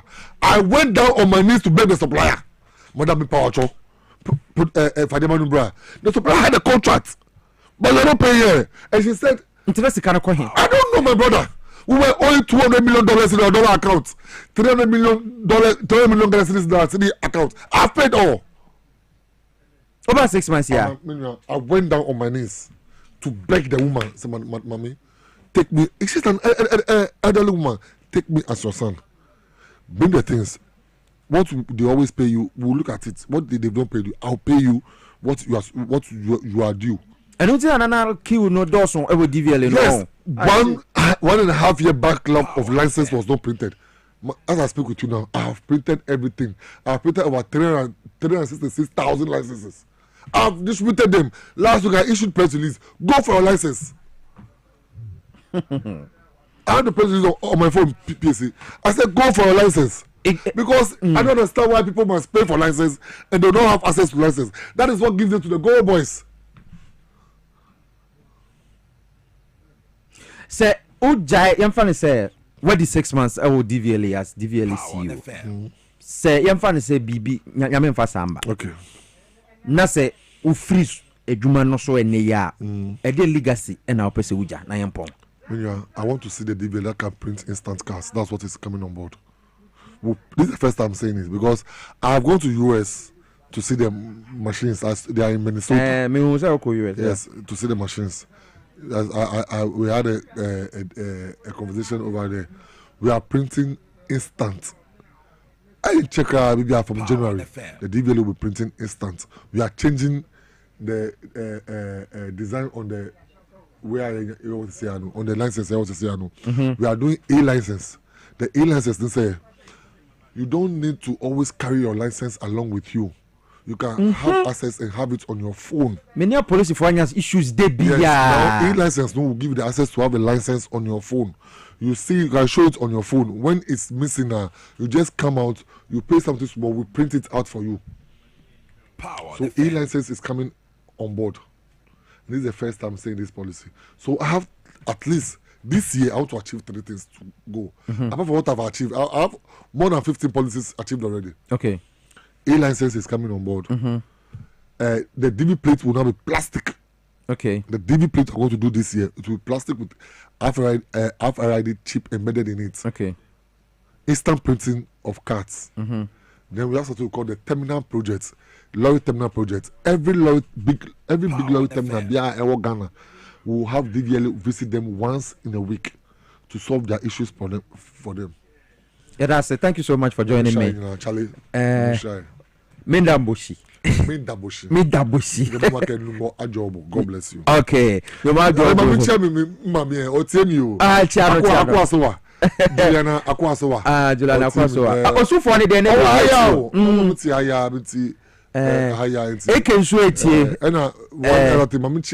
Everyone in NDC critically. Okay. I'm their constituency vice chairman. Yes. And I will never disgrace them. I will never embarrass them. I'll make sure that working hard with my topmost priority. Thank you. Thank you. God bless us. But as Julius now tell Kote now tell and Kano CEO for DVLA, and I think some common we will do part 2. Hopefully after a year budget no. Na yasan babidin como Franco Trading Enterprise. SM Culture say there were the Nokia phones papa na ba Samsung gina no come up kwana kwaje the smart TVs so about 32 inches 200 inches. Wadawo ma kwaje anebo for ya so 40% CCTV cameras, microwaves, and a blenders. Now, Bibian so ebeko so kama the amount. It's 40% discount in the idea. Ya chance it bowura a year Franco Trading Enterprise. I'll show you be our Ghana ha. Nekwajo de 0246422338 from penny for Ebejo. So Health Alert Clinic say ya dear Ben how diabetes, prostate tissues, typhoid fever, cholesterol, cholesterol, and a chronic body pains will be CC. What na sia na no ho kire de paako nekwaja ya hwe. Also wo de bahwa ya behwe. Ye wo Madina, ye ni post office ni din hwe ni mo 0242518893. Wo from penny for Ebejo so kaso apoku ase ya Shaiman Takrade. Ye wo ho area bishop for the jumadi ni nyina esi wo hades mo famanyum no betu mame na yenko. Asira kase yankoma team MCR team led by Ransford Nebidiano Ralph Jampo Peter Nenim Crawford Emmanuel Wusuni Emmanuel Opoku na sheshe dwumadi ma memini NQ Obrempon na de by. Thank you Desmond Sowa, thank you Prince K, thank you Francis Zoom Lion Eddie NFA control Willie Stefa yadamu nyina se medi Eddie Piesie Okrah Boys Preferred Chief Tankers Honorable without constituency Nyankopon tina nimu nkyerɛw na wɔmboawo na wɔn keep you safe and famaye nyame boa wɔkyena yɛbɛsɛn hyiabium. Thank you so much and have a nice day. Protection for Ryman, Johnson of Africa.